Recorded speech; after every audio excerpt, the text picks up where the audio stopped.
going to work 16k. Well, when you hit my age, as listeners my age will know, it does take a while for everything to start moving. Yeah, well, but when I get going, I'm good. But after the last 5 minutes of your workout was good.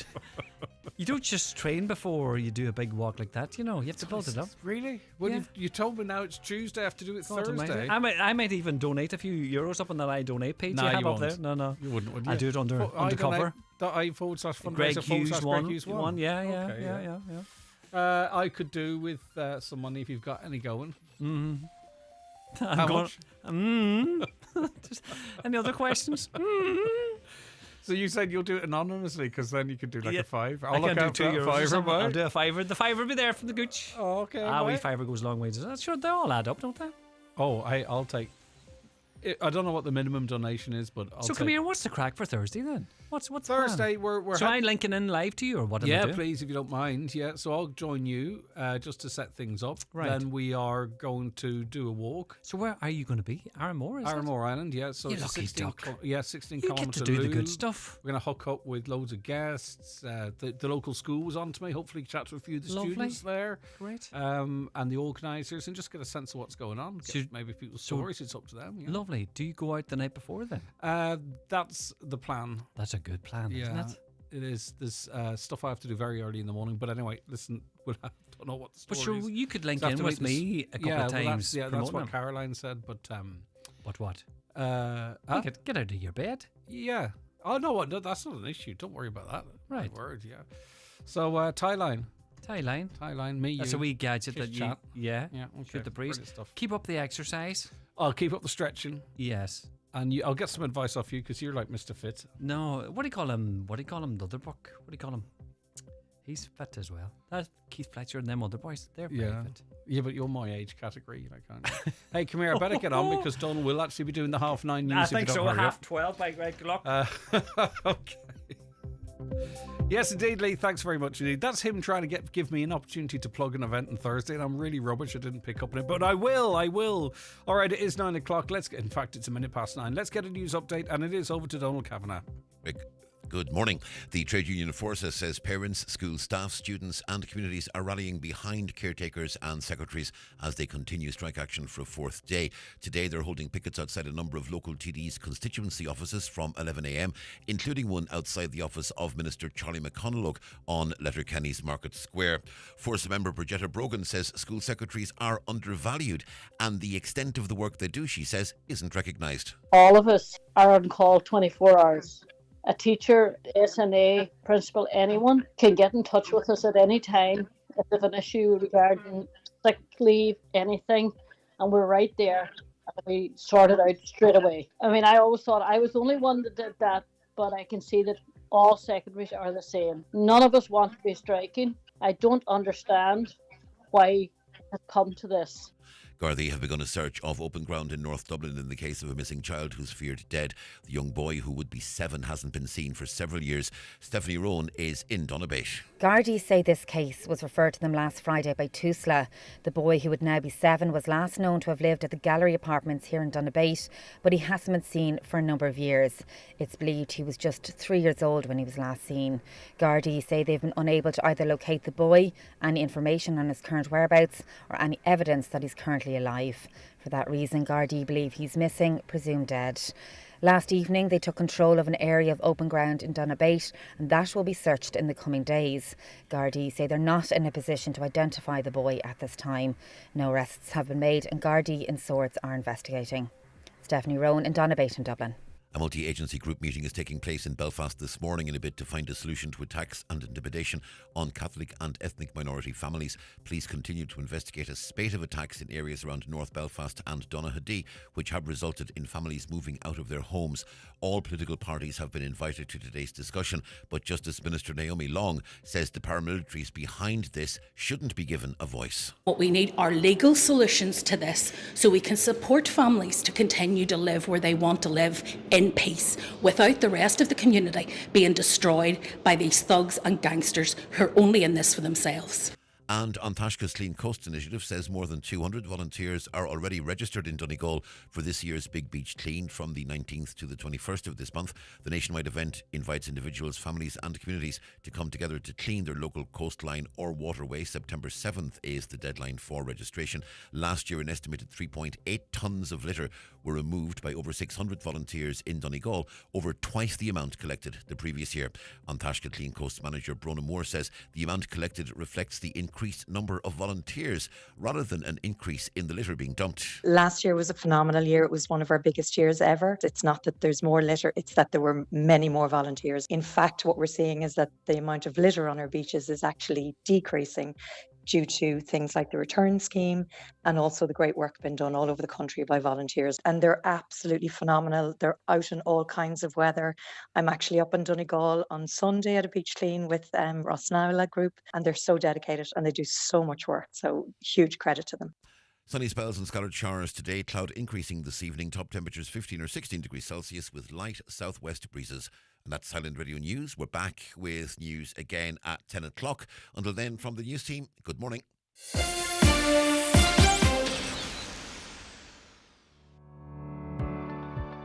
The Rent-A-Room Relief Scheme is currently available, and you could earn up to €14,000 a year tax-free by renting rooms in your home to students. This scheme is open to everyone, and it won't affect your payments if you're in receipt of social welfare support. Find out more at gov.ie/room for a student, an initiative of the Government of Ireland. And now, it's time for the talk of the Northwest, the 9 to Noon Show with Greg Hughes on Highland Radio. Yes, indeed. Good morning, 6 minutes past 9 on this Tuesday, the 2nd of September 2025. You're very welcome along to the 9 till Noon Show here on Highland Radio with me, Greg Hughes. We've another bumper 3 hours for you lined up. Lots coming up, a fantastic running order, and we want you involved in the convo. Start your own conversation, tell us your own stories. 086 60 25,000 is the WhatsApp and text number, 086 60 25,000, or give us a call on 074 91 25,000, 074 91 25,000, or comments at highlandradio.com. If you want to email, and we get contacts all of the time through those channels, maybe through our social media or what have you, and it does go on to create items on the show. You know, people have a little idea, they come to us, and next thing you know, they've got this huge platform to get that idea out there, or their view out there, or whatever is concerning them or pleasing them. So why not you? That's what we're here for. You can watch the show live, of course, if you're at home on your smart TV, your Fire Stick. We're on the YouTube app. You can watch us there just as you might any other TV show. And if you want to watch us on the go, we're on YouTube and Facebook and on the X platform as well. Let's start with a run at the newspapers. And unfortunately, the Irish Times has a story again that begs the question, in this day and age, how can a child just disappear and not be noticed to be gone? It's really quite remarkable that we're dealing with another story like this again. The Irish Times, as I mentioned, Garda have launched an investigation into what happened to a young boy living in Dublin who appears to have vanished without being reported missing. An investigation team is trying to determine if the boy aged 3 to 4 years, when last seen, died in suspicious circumstances without the authorities being notified or any concerns being flagged.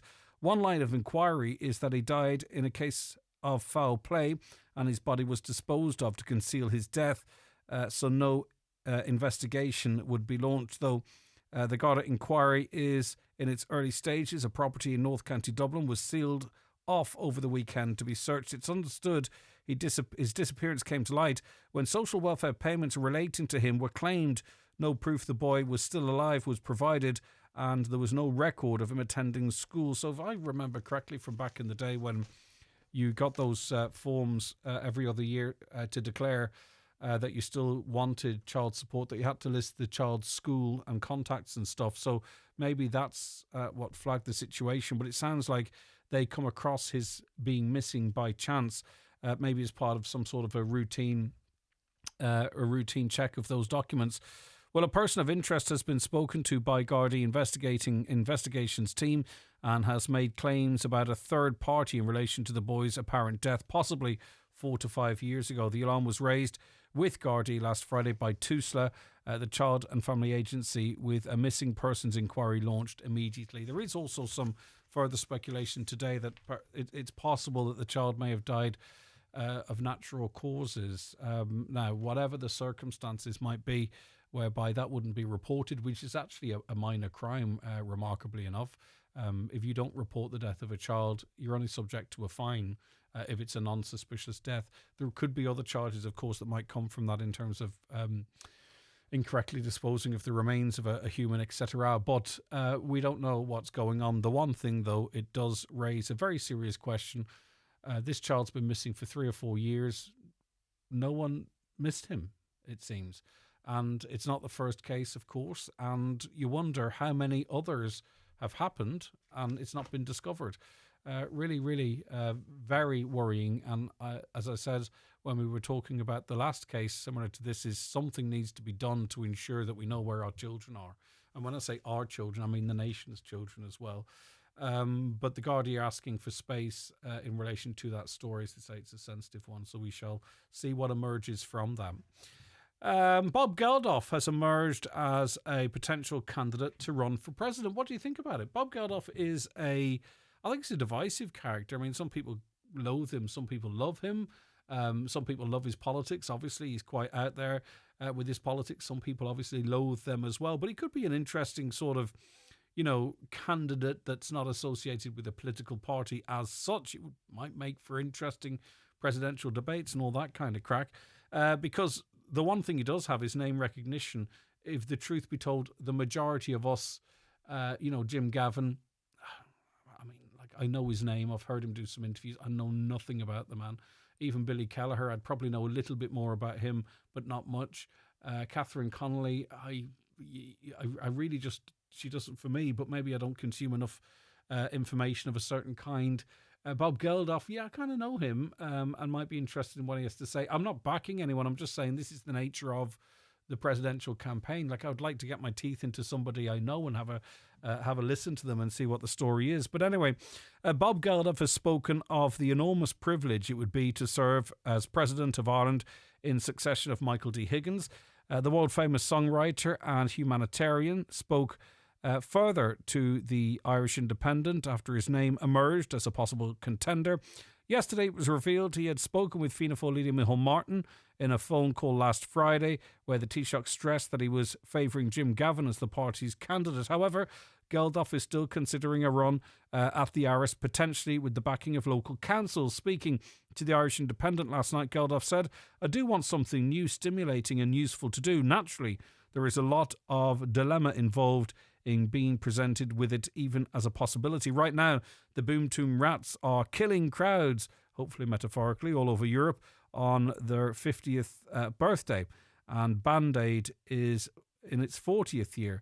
Still daily tries to deal with the war-imposed hunger in Sudan and northern Ethiopia." So, I don't know, would you welcome his name on the ballot? I think whether I'd vote for him or not, it might be useful to have people like that just to get the bit of interest going.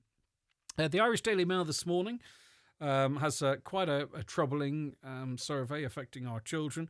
Children as young as 8 are being exposed to graphic content, while a 10-year-old was solicited on a popular online gaming platform, a damning report has found. The 10-year-old described its experiences in the gaming platform Roblox. Now, you know Roblox. You know how popular it is amongst our children and our grandchildren. Well, this 10-year-old said she saw people trying to do sex and was asked, "Do you want to get on the bed with me?" by another user. This is grooming. Now, it's not necessarily portrayed as, real humans or real people as such, but it is grooming. You can see what these people might be potentially trying to do to this young girl. Well, researchers also noted the jaded tone of a 12-year-old girl who received graphic sexual comments and photos. Now, a safety campaign has said the report shows how the internet has been a wild west for children for many years, and that the state has failed to block damaging material. Now, what you'll see, I suppose, if you're on social media, you'll see a lot of these groups that go out and the challenge, mostly men, it has to be said, in fact, exclusively men from what I've seen, who are chatting to girls 10, 11, 12, 13, 14 years of age, and boys for that matter. and they're finding them somewhere, and they're ingratiating them into their lives one way or other, and then asking them to move on to different platforms as well. And the reason I'm saying that is this is not just another survey, and it's others, and it's happening to other people. This clearly, and it's demonstrated by a lot of those streams we see on social media, this is happening an awful lot. They're able to catch 2 or 3 guys a day at this stuff. Well, I'll read on to page 4 here. The shocking study by online safety group, and I think we might be talking about this at some point. It's a charity, CyberSafe Kids, titled The Life Behind the Screen, surveyed over 9,000 school children in the academic year 24 to 25. So that's a massive sample of children. It found many had been exposed to graphic, sexual and violent content. An 11-year-old boy told researchers he saw a cat getting killed in a blender on Snapchat, while a 16-year-old said he had been seen viral videos of people being tortured and beheaded by drug cartels. That's the kind of stuff that's out there as well. Not for the young mind, it has to be said. In a different world altogether, RTE broadcaster David McCullough has revealed he'll be one of the station's top 10 earners with a pay pack of €240,000 per year. And the presenter admitted, everybody will know how much I'm getting paid, so I might as well tell you now. It comes as, he probably thought he was being actually really quite clever in doing that, and I suppose to some extent he might be. It comes as he prepares for his new role as host of the Today programme.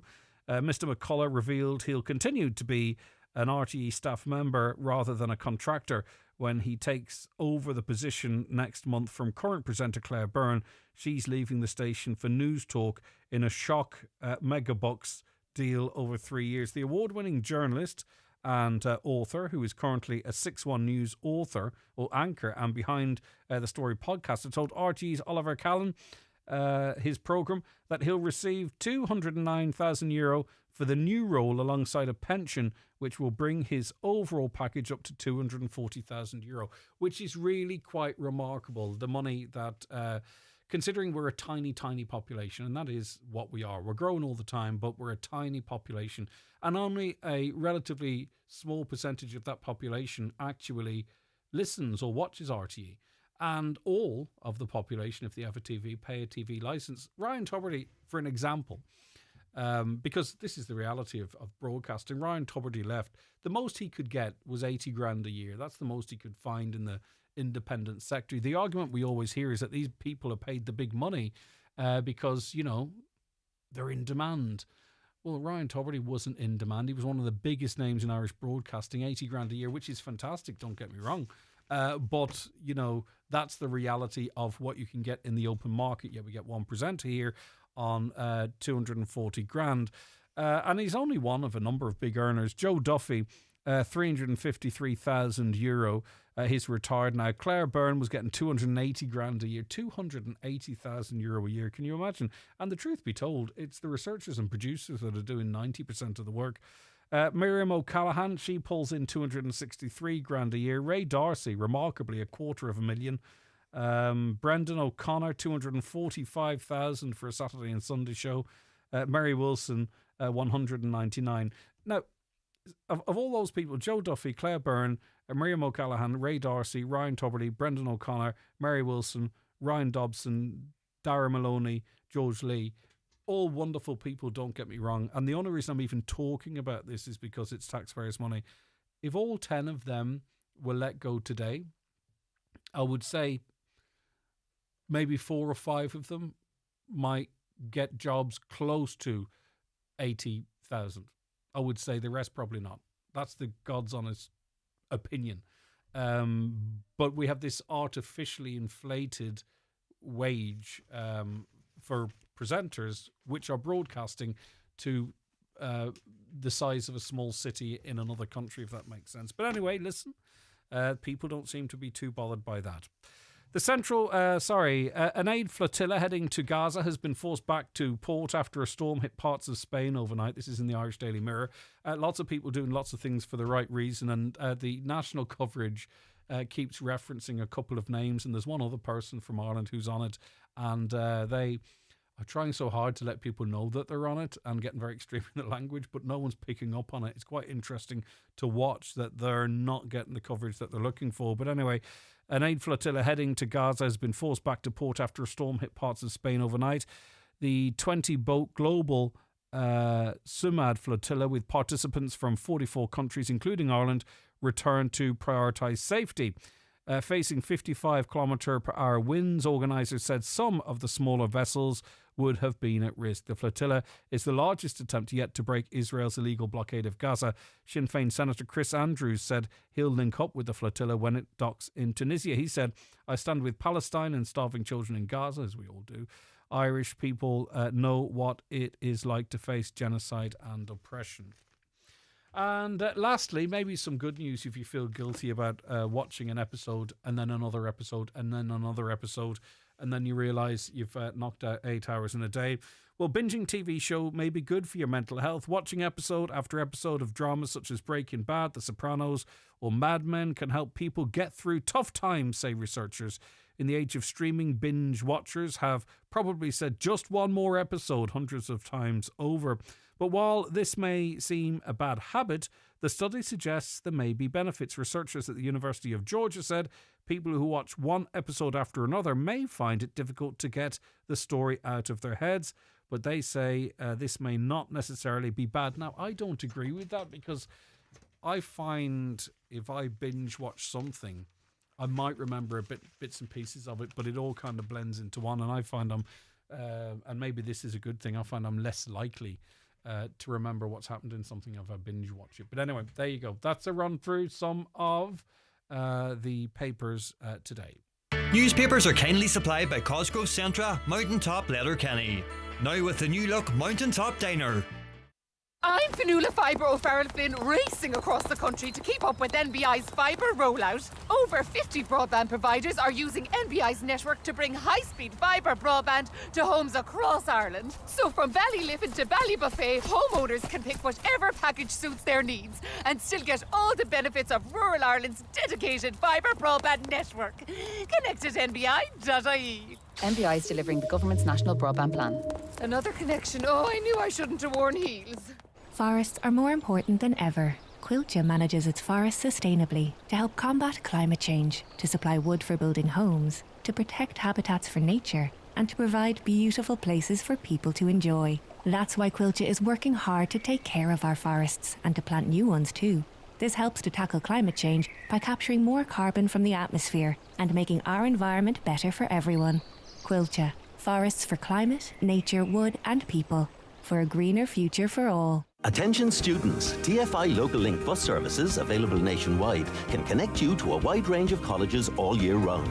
Save up to 50% on cash fares when you use your TFI Young Adult or Student Leap card. For route and timetable information, visit transportforireland.ie. We're Transport for Ireland. We're Transport for you.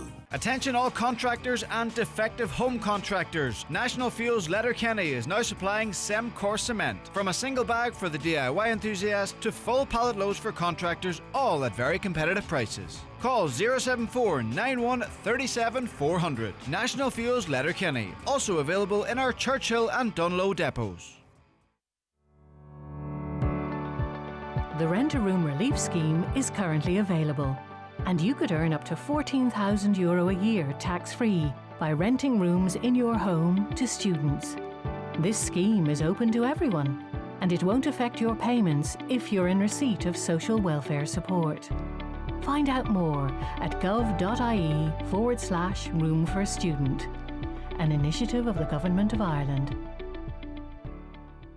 Highland Radio Time Checks brought to you by EirGrid, the operator and developer of Ireland's electricity grid. EirGrid, powering up communities, powering up Ireland. The time is? Well, the time now is 9:23. Dublin City Council has said it's considering how to respond to the erection of tricolors on lampposts in communities across the city, which are believed to be part of a campaign by anti-immigration groups. It follows requests by a number of councillors and residents' groups for the local authority to take action in response to the practice, which they said is an attempt to intimidate and mark territory. Well, Labour councillor Dara Moriarty joins me on the line now. Dara, good morning to you. Thank you so much for your time today. How's things, Greg? How are you? I'm doing okay. Where do you stand on this issue? Well, look, as you've outlined there, Greg, myself and a number of other councillors, as well as resident associations, and many people that I represent in the Dublin 8 area, have been raising the issue of the proliferation of tricolours. And I suppose, just to be very, very clear on this, it's not the flying of the tricolour itself that I take issue with. It is what I perceive to be the particular motive and intent of these people who are erecting the flag. And some people have been saying to me since yesterday, since this all kind of took off, well, how do you adjudicate on people's motivation? How do you adjudicate on people's intent? Well, I think you listen to what they say when they post videos of themselves erecting the flag, when they say that they are doing it to reclaim our country, to stop the invasion, to mark territory. So when I hear that type of hateful rhetoric, that to me screams capture of the Irish flag. And I see people hijacking our flag for hateful purposes. And I think it's really important that we in Dublin City Council, as the largest local authority in the country, confront that. And we have to do that in a sensitive way. I think we have to tread very carefully here, but I think we do have to confront it, because I think doing nothing is not an option. So that's what I was seeking yesterday at Dublin City Council. I was seeking that Dublin City Council would clarify its position, clarify its policy on this. And I got a written response from the Chief Executive last night saying that they are going to tackle it, they are going to engage with Garda, they are going to carry out a risk assessment, and hopefully they will start to grasp this issue over the coming weeks and months. Yeah, now obviously I know the fringes that you talk about, that will be putting them up for a certain motivation, but there are those regular people in inverted commas that might be raising the flag because they somewhat agree with the particularly in Dublin and other urban areas, that the identity is being lost somewhat. Have you any sympathy to that point of view? I mean, it is our flag after all. Well, personally, as representative of the Labour Party, I have no sympathy whatsoever with anybody who feels that their identity is being diluted and feels that they want to use our flag as a weapon to express that. As far as I'm concerned, our flag is a welcoming flag. It is a symbol of peace. It is a symbol of peace on our island, and I don't think anybody should be hijacking and capturing that flag for hateful rhetoric and hateful intent. That's my position on it. Other people are welcome to their own views on it, but I feel that when people are trumpeting and people are marking territory and people are trying to make areas uncomfortable in Dublin for people of migrant backgrounds and people who aren't born in this country, or people who look like they weren't born in this country, you have to remember there's a lot of people who are Irish born who come from other backgrounds as well. Of course there are. There's a lot of those people, and we've spoken to them on this show as well. There's a lot of those people, Dara, who are, have been here for 20, 30 years or a second generation, and they also have concerns with our immigration policy. But you're probably arguing that this type of display is not how you express those concerns. That would be my personal opinion, yes. I think if you do have those opinions, contest in the ballot box. And we have seen there's not a single Dáil member who comes from the far-right fringe. The Irish people have voted with their feet on this. There are some people in our local authorities, yes, but in a national parliament, there aren't. And I think this is a deeply minority view held in Ireland, that we're somehow being invaded, that we need to stop foreigners from coming in, that they're coming into our country and taking over and replacing the Irish. I mean, this is the type of nonsense that I'm seeing on social media. No, I get this is the type of nonsense that people. This is the type of nonsense that people spew when they hang up that flag and try and hijack it. As far as I'm concerned, these are my views. People are entitled to other views. Yeah, but I mean, those are the views that I have. Yeah, but your views carry greater weight because you're a legislator, if you know what I mean. So your views are above the average because you can actually pass motions, make inquiries, and pressure a council. But obviously, you're using the emotive language that elements use, but there is a middle ground there whereby people have concerns, regardless of where people are coming from or the nationality, about pressures on housing and resources and healthcare and schools and what have you. I mean, do you recognise those concerns? Do you believe that the government needs to look at that, particularly in certain areas? I'm speaking to you from Donegal, which, along with Kerry, has done much of the heavy lifting outside the capital in terms of hosting people either fleeing war or persecution. But do you have sympathy for the population, be they Irish for generations or Irish for the last 10, 20 years or second generation Irish? Do you have concerns do you understand their concerns that they feel that the cup is full, so to speak? The cup is full. I don't know. The services are full. We're at capacity. We're at that. Cup is full. I mean, these are far right tropes. Yeah, but I'm far not. right tropes that are being thrown out. No, that's a question. That's what you just said. The cup is full. The cup is full is what you said to me. Yeah. Is that your personal opinion, or is that the opinion of the people of Donegal? I'm trying to relate. I'm not trying to be combative either. It's not my style, and it's not the style of this show, Dara, and I won't be drawn into that either. I'm trying to express a lot of contacts that we have on the show where people feel that we can't take any more.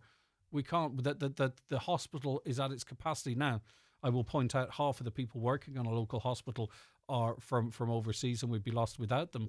But in terms of schools, healthcare, GPs, dental practices, housing, that there's not much more capacity left for people coming from anywhere. Okay, well, look, I'm here to talk about people capturing our flag for hateful intent. There's a much wider, deeper conversation to be had about our migration policy and the absolute lack of investment by successive governments in our housing, in our healthcare, in our education systems, in our infrastructure more generally. I don't need to speak to the people of Donegal about the lack of infrastructure spending in their county. They know it, they live it every single day. So for all of a sudden to be pointing the finger at black and brown people or people who aren't born in this country and say they're the reason our country is crippled because of infrastructure, and they're the reason I can't get a house, and they're the reason I can't get a GP appointment, that turns my stomach. And I don't think it is the view of most Irish people, most right-thinking Irish people. And I think that is what I'm trying to express. That is what I'm trying to articulate. When people capture our flag and they say we need to stop the invasion, we need to close the borders, we need to deport foreigners, and they do that with my tricolour, I think that's disgusting. And that's why I have called for Dublin City Council to clarify its position on this. So, look, some of the rhetoric there, I appreciate. Look, and I'm not trying to have a row with you, Greg. I appreciate you have a job to do when you're trying to articulate some of the views that come into your show. But, the cup is full. We're at capacity. We can't keep taking more in. The place is full. I mean, Ireland's empty. Walk around our towns and villages. They're absolutely empty. They're decimated. There's vacancy. There's dereliction. There's been a dereliction of duty by successive governments. So to point at the other person, to point at the person who comes to this country who needs help, who's looking for a better life, who's fleeing for their safety, I just think it's stomach churning, and I hate the people who try and capture our flag for that purpose. I get you, but one final question, because I'm sure you're very busy. We see where Britain's at now at this point. We see where America is at in terms of, the language coming from the British government now would be classed as far right language 18 months ago. We see what Donald Trump is doing with ICE, etc. over there. Do you believe this anti-immigration movement in Ireland can be pushed back, or do you think it's inevitable that we will start seeing, right-leaning parties in power in this country? It seems inevitable in Britain. Do you get where I'm coming from? Do you think that this can be pushed back against now at this point, or is this something that seems to be sweeping, many countries in Europe and the United States, and even in Australia now? It's starting to really take a hold. Yeah, well, look. I mean, many of your listeners and yourself will be aware that Ireland, for the last 2 decades, really has been an outlier in Europe. The far right has been gaining ground, but to me, that doesn't mean we don't stop and we don't try and stop pushing them back. I think it's absolutely vital, and I think it doesn't speak to who we are as a country, as far as I'm concerned. And I think it's rich. It is rich to see the Irish patriots borrow from English nationalism and fly the flag as Nigel Farage is directing in the UK. I think it's very rich to see Irish patriots borrow those tactics. And I think we as a country know our history, and we know the colonial past of some of those powers, and we absolutely reject that. And I think that's what I'm trying to stand for, and I think that's how we continue to confront it. We confront it every single day. I confront it on the ground in my own constituency.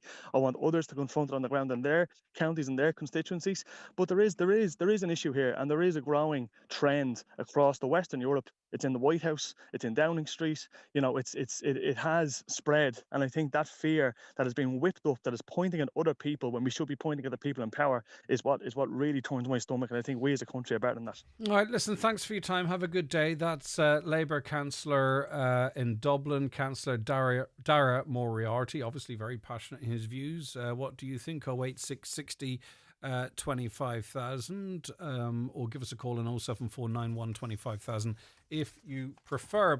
A caller says, is that guy going to have all the gay flags removed? What's their purpose for still being flown all over the place? I don't see what harm the Irish national flag is doing.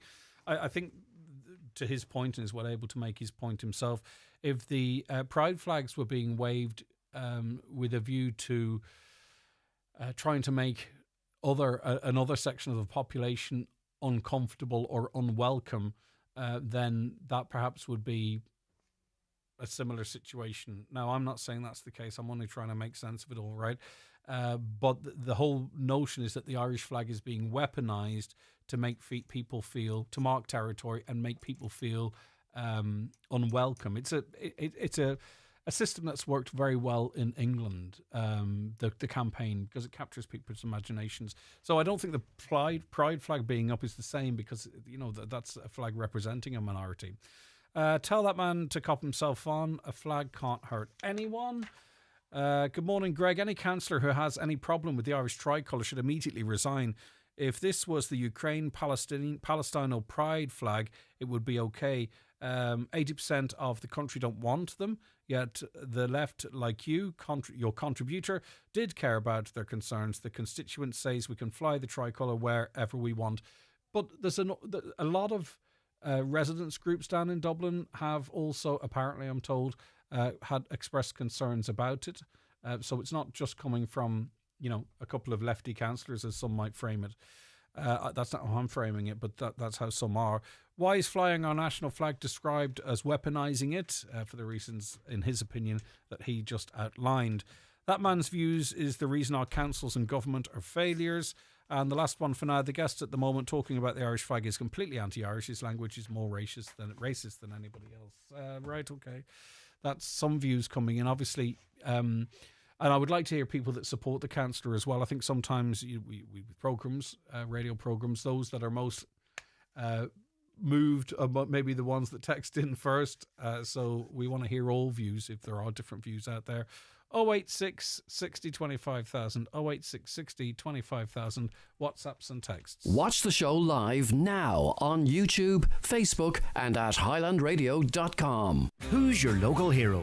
Nominate someone who goes above and beyond. A coach, a teacher, a nurse, a volunteer, or anyone making a difference in your community. You could win a €100 Mabel gift voucher. Nominate now at your local Mabel store. Mabel Stores, celebrating the heroes among us. You can do it, just a little bit further. Gillian pushes people to get fit. Don't worry, we're nearly there. She also pulls them to safety in an emergency. It takes commitment and courage to be a retained firefighter, but the impact you make will last a lifetime. Discover how you could become a retained firefighter in your community. Visit fireireland.ie. A message from the Government of Ireland. Juggling family and work, it's not the easiest.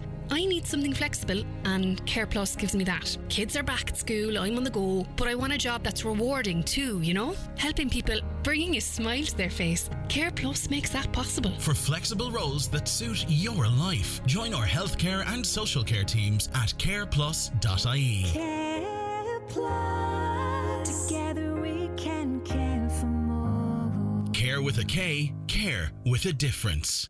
Meet Louise. She made big savings on her car insurance when she made the switch to Outsurance. Hi, I'm Louise. It's true, I saved €212 when I made the switch. And with the Out bonus, I'll get 10% of my premiums back in cash after 3 years claim-free. Happy days. For a competitive car insurance quote like Louise's, call 1-800-600-400 or visit outsurance.ie. Real people, unreal savings. Outsurance. You always get something out. Based on a like-for-like policy comparison, the customer received a gratuity for their participation. Out bonus calculated less taxes and levies. Acceptance criteria, terms and conditions apply. Car and home insurance is underwritten by Outsurance DAC. Outsurance DAC, trading as Outsurance, is regulated by the Central Bank of Ireland. At Foy's in Ballybuffet and Letterkenny, we're much more than a furniture store. We're your style destination. From elegant sofas to eye-catching lighting, luxurious beds to statement wall art, we offer the largest range of quality furniture and home decor in the Northwest. Every piece is selected for quality, comfort and timeless design. Check out our socials for exclusive offers and inspiration. Foy's, where great interiors begin. Welcome back to the programme. We can say good morning now to Gemma. Gemma, thanks so much for joining me. How are you keeping? Good. Thanks, Greg. All right, okay. Another year, another day. School transport doesn't show up on time. What's going on, Gemma? So my son is one of many children in Donegal who has autism, and he avails of school transport because he attends a school, an autism class attached to a mainstream school. This is his third year of going to the school, and the third year the bus is perpetually late. So school's supposed to start at 9. Yesterday morning the bus arrived in and around 10 past 9:15. Today it was 10 past 9:15 again. This has been an ongoing issue since he started his intervention preschool year 2 years ago. 3 years ago, sorry now. And it was briefly stopped. Briefly, they started coming at 9:15. Last year after Easter time because the principal of the school had had enough and complained to Bus Éireann, and it started the bus times were changed. So it is supposed to come at 9:15 every morning. Quarter because to school 9. starts at 9. It's 9:45 Quarter every to morning. 9. Yeah. So the problem I have with it is I obviously, as I said, have an autistic son who struggles very much with waiting. So I'm preparing him in the morning and getting him ready for school at 9:15, and I'm then making him wait for sometimes half an hour for a bus to come, which is then triggering off an entire day of meltdowns because he's had to wait for 30 minutes, which for any 6-year-old child would be an excessive amount of time to wait, let alone a child with additional needs such as his. And of course, too, the school obviously then are dealing with an agitated child when he arrives there, and that's going to impact on his learning, presumably. Yeah, 100%. It sets him off the whole day, and potentially all the other children in the class as well, because if one of them is in meltdown, it's distressing for everybody else. Do you know, there's 5 or 6 children in the class. Yeah, but I mean, it can't be usual, or it shouldn't be usual for a school bus not to get students to school for when it opens. This is the problem. This is what I think, and certainly I don't know what the message is that it's sending to it. I have rang Bus Éireann about this on countless times over the years, complaining about this. And I have been told that the busman that drives the bus has another run that has to be in at the same time. So he has a run that he does first, and then he does the run that my son is on. To which I have said to them on several occasions, well, nobody can be in 2 places at once. So why is the same person expected to have 2 groups of children on 2 different routes into school at the same time? But I mean, that obviously, you know, Bus Éireann decide the routes. They tender those routes out. So Bus Éireann obviously have miscalculated the timings or distance of this run, because they should put out 2 separate tenders then, if that's the case, and have one specifically. 100%. And you know, there's no, those 2 can't, as you say, you can't bilocate. They can't be in 2 places at the one time. No, and it's also sending the message that, you know, these children are obviously attending additional needs classes, that they are not warranting of being there at the same time. They're not warranting, like, if you take it, it's 50. It's like, so he's not the last pickup when the bus man gets to my house. My child is not the last pickup that he has. So it takes maybe about 15 minutes anyway to get from my house to the school with traffic. So if he has another 2 pickups on his route before my son, it can sometimes be 9:30, 25 to 10 before my son is in school. So you're talking like a half an hour to 35 minutes missed of every day of school. Yeah, okay. Over a cumulative period. So what they're saying is, and what Bus Éireann is saying by allowing this to happen, is that it doesn't matter that these children are late, because no matter what we do, we can't educate them anyway. So are all the kids that get off the bus with your son, do they have additional needs? Yes. And how many of them are there, roughly, would you say? I wouldn't know. There's 3 children from my own estate, from my own street, that get the bus. And by the time it gets to us, there's maybe another 3 children on the bus anyway. And they've all got additional needs. The last. They all attend. So the sense then would be that they're an afterthought, that we'll get the 100%. mainstream kids to school, and then sure we'll send the bus out for the 6 others. I'm not saying that's the motivation. I'm just putting myself in your position, and that's how it might feel. That's how it seems. That it's not. That's the message. If they get at 9:30, 9:45, sure, that's grand. Oh, sure, it's grand. They can be late. You know, they're not going to count. You know, they don't have a chance of getting of amounting. Well, it sounds to me very much like they've tagged a run on to another run. And that 100%. your children need their own transport. Is there a what do you call it with the adult on the bus with them? An escort, yes. There's an escort as well. Yes. And does that escort only get on for the kids to that school? The escort wouldn't be on the earlier runs then. I'm not sure where the earlier run is. The earlier run could be another group of students to the same school. Okay. I'm not sure where it could be another group of children who I'm not sure where the earlier run is. Yeah, okay. And no, I'm kind of asking that stuff out loud because those are the kind of questions I'd like to put to Bus Éireann, and it would sort of talk to really what's happening here, what's the motivation. Has it been decided in the tendering process that these kids will get to school at 9:30, 20 to 10? If that's the case, that opens up further questions, Gemma, as to why that would be okay. It absolutely does, but it has never been discussed. It certainly hasn't been discussed with the school principal, because I know she was adamant, and she actually went to the point that she got it changed after Easter time last year, and the bus did run on time. Okay. And I don't know what change was able to be made from Easter till the close of term, which for these children would have been July, mid-July, because they do July provision. I don't know what changed from that period of time, from April to July. Was it the same bus? Was it the same bus? It was the same bus and the same bus provider. So I don't know what has happened now that we're back to the same old, same old. Right. Okay. Well, listen, Gemma, we've got more details than we're revealing on air, because obviously everyone's entitled to their privacy. We're going to chase that up with Bus Éireann and try and find out what's going on. And see if we can come up with some sort of a resolution to it. But today was the same again, and it's not nice for you heading back home or on to work or whatever the situation might be, knowing that your son's going to have a day of stress, and then you obviously then pick up the pieces of that at the end of the school day as well, I presume, and then it all begins for the next morning again. Well, it has a snowball effect as well, because I obviously have other children who attend a different school. So they're late because I can't leave home until he's on the bus. Yeah, of course. Do you know what I mean? Yeah. So I can't in case I miss it. And the school are very adamant, and it's a very important part of all these children's routine to get the bus. It's part of their daily activities in school. So you can't bypass it. Do you know what I mean? Yeah. All right, And Gemma. I know that it's not just my school. I've spoken to parents across the county, and there are varying issues with school transport. Some schools are having issues with the afternoons, that children are being taken out of school early to bring them home, so to sit transport time, so that they're there for other runs. That they have so many runs to do that we took them out early so that we can get everybody home by 3:00.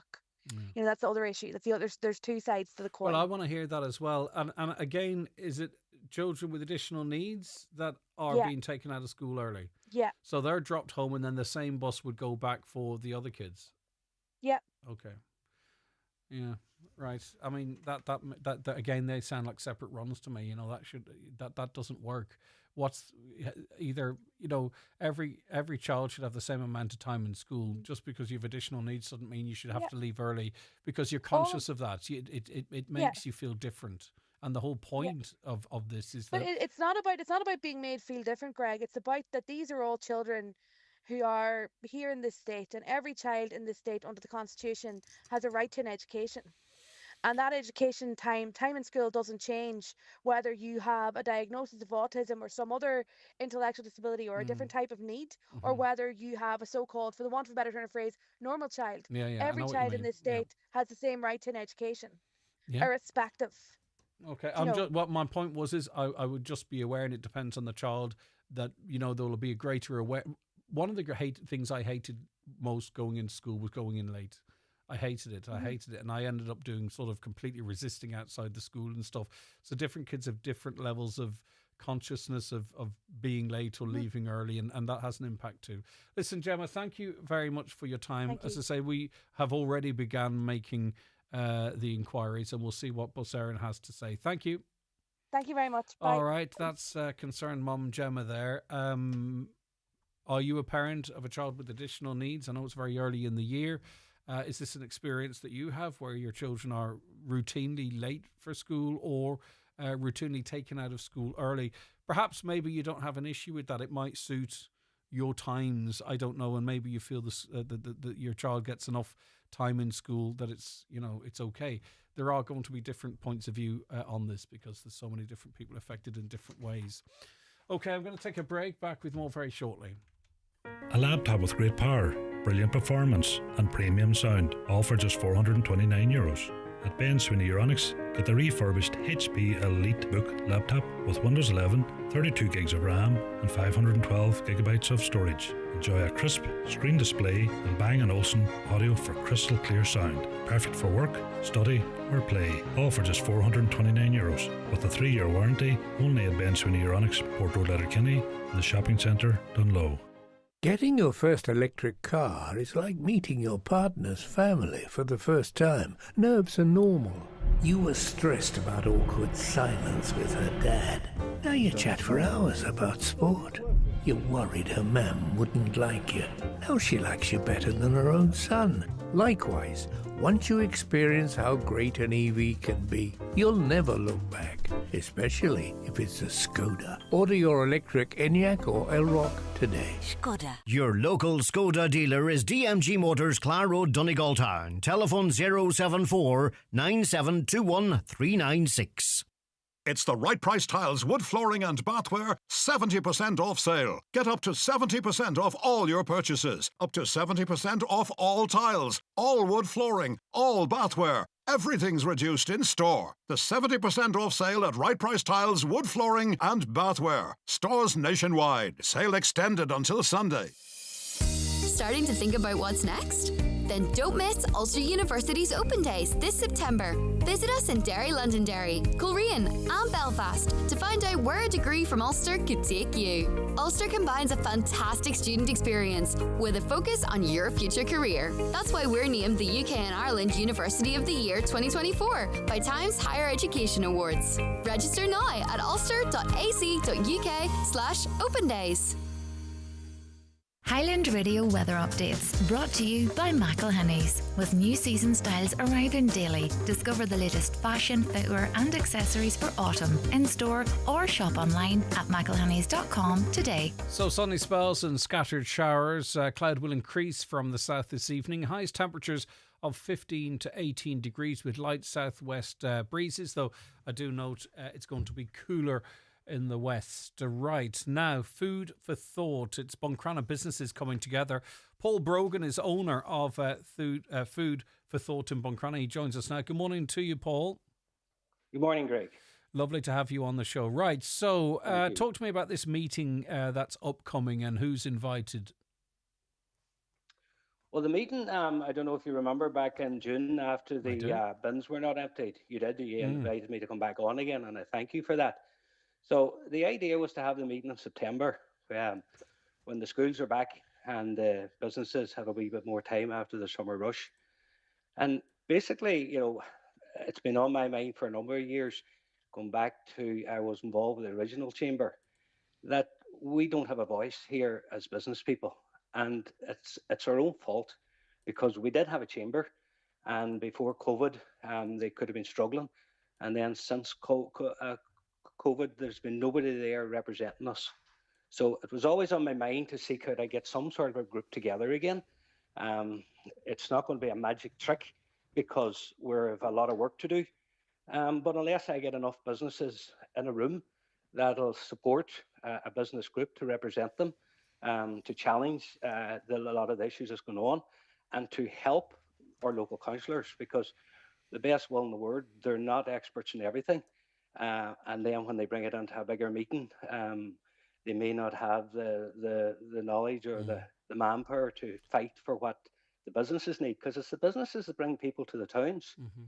It's us just getting people to put money in through the shops that we can get the rates to pay the council. So we should be all working together on this, but there seems to be a divide. And I'm just trying to get a group of businesses who are the ratepayers or non-ratepayers, because there's plumbers and electricians that may not have rates to pay, and see if we can get some sort of a group together. You know, and it's not. Why are you not trying to re-establish a chamber? And this is actually just my own curiosity. What's the difference between a business group then and sort of a new and invigorated, Buncrana chamber? Yeah, good question. But I'm not sure if there's still a semi-active chamber. Understood. I get you. I know messages have come out on Facebook after a couple of respected business people passed away over the last number of years. So I'm not treading on anybody's feet there. If they want to re-establish their chamber, I'll be more than helpful to support that. But until such time as it comes out that, sorry, we're not going to be activated, you can tick our name, that's okay, we'll tick the name. But at the moment, it's Buncrana traders together, Buncrana businesses together, and it's not that in rival against the chamber, no way. No, I get but that. But it's to establish it. It was just, to be honest with you, Paul, that was an outsider's question, but I get the answer. The thing about this as well, too, I don't think it can be understated. If enough businesses do attend and do take part in this, it becomes a very powerful voice. It becomes an instantly quotable voice. It becomes a news story. Do you know what I mean? The Buncrana traders together have, said this, that, or done. Do you know what I mean? So I think businesses, if they want to find a collective voice, this feels like it could really work in that regard. Yeah, well, now the timing, it's perfect because there's so many issues going on out there now at the moment. I'm not going into them all. You've covered it them yourselves. The papers have covered it. The local people know what they are, so I'm not on here to whine or no, it's not that. But I'll tell you, if you look at, we're seeing. I'm not saying anything's coming, but we're seeing unemployment creep up. We're seeing investment in Ireland wobble a little bit in the last quarter. We are starting to see, obviously, the potential impacts of US tariffs. I'm not saying we're on the brink, but the economy is red hot. But the stuff that's driving that, we're starting to see sort of a change in direction in it. Yeah. So, with all the challenges that businesses face now in terms of rates and electricity and supports, etc., we need to be together. I really think we could be seeing a different financial or operating environment over the course of the next 5 years. I hope not, but it just seems to be indicating in that direction. Sorry, if you go back, Greg, 2 years ago when initially they were trying to take away the half-hour free parking, we went and got 108 signatures at that time, and that was mainly the business people on the main street. That's the sort of support we got back then, and that's the sort of support that we need now. And as I said earlier, we're to blame ourselves because we should have either kept a group going or got a group going before this. So, we're not blaming everybody, we're blaming ourselves as well. But we need to start somewhere. We're miles and miles behind. All right, so if any businesses or tradespeople in Buncrana want to get involved, it's this Thursday, the 18th of September. The location is the Inishowen Gateway Hotel. Registration from 7... sorry, I beg your pardon, the 18th. Thank you. So it's plenty of notice. Inishowen Gateway Hotel, Thursday, fortnight, the 18th of September. Registration at 7:30 p.m. in the night, and the meeting starts at 8. I think, though, a bit of back channeling and networking and communications prior to that might be useful. So if any businesses out there sort of want to get a sense of where this might go, how do they contact you or get more information about this move? We do have an email now sent up, Buncrana Business Together at gmail.com. I'm on the main street, and I was out yesterday putting out invitations. I'm going out today putting out invitations. So what we would ask for is for people to either come on the night or to show their support by filling in the invitation form to say that they'll support us, even though they may not want to come to a meeting. But it's early days. All right, early days. It's first meeting. No problem. Listen, thanks for your time. I do have to dash because of the news coming up. All right, take care of yourself. Problem. Keep us in the loop. All right, thank you very much indeed. Thank you. Right, we'll be back with much more after the news and obituary notices. I had problems with my knees for about 7-8 years. I think I'd give Kingsbridge 5 stars just because of the support and help that they gave me before and after the surgery. I was a public patient and the HSE reimbursed the cost. Republic of Ireland residents can get rapid access to cross-border surgeries at Kingsbridge private hospitals in Belfast and Derry, with medical costs reimbursed by the HSE. Find out more at kingsbridgeprivatehospital.com/cross-border. Kingsbridge, your fast track to 5-star care. Terms and conditions apply. We carry those up long before the day breaks, who make our lives better, whatever it takes. And for those who need some extra assistance, we'll get you on board.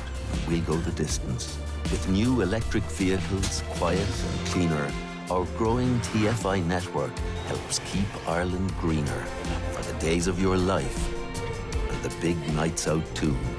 We're Transport for Ireland. We're transport for you.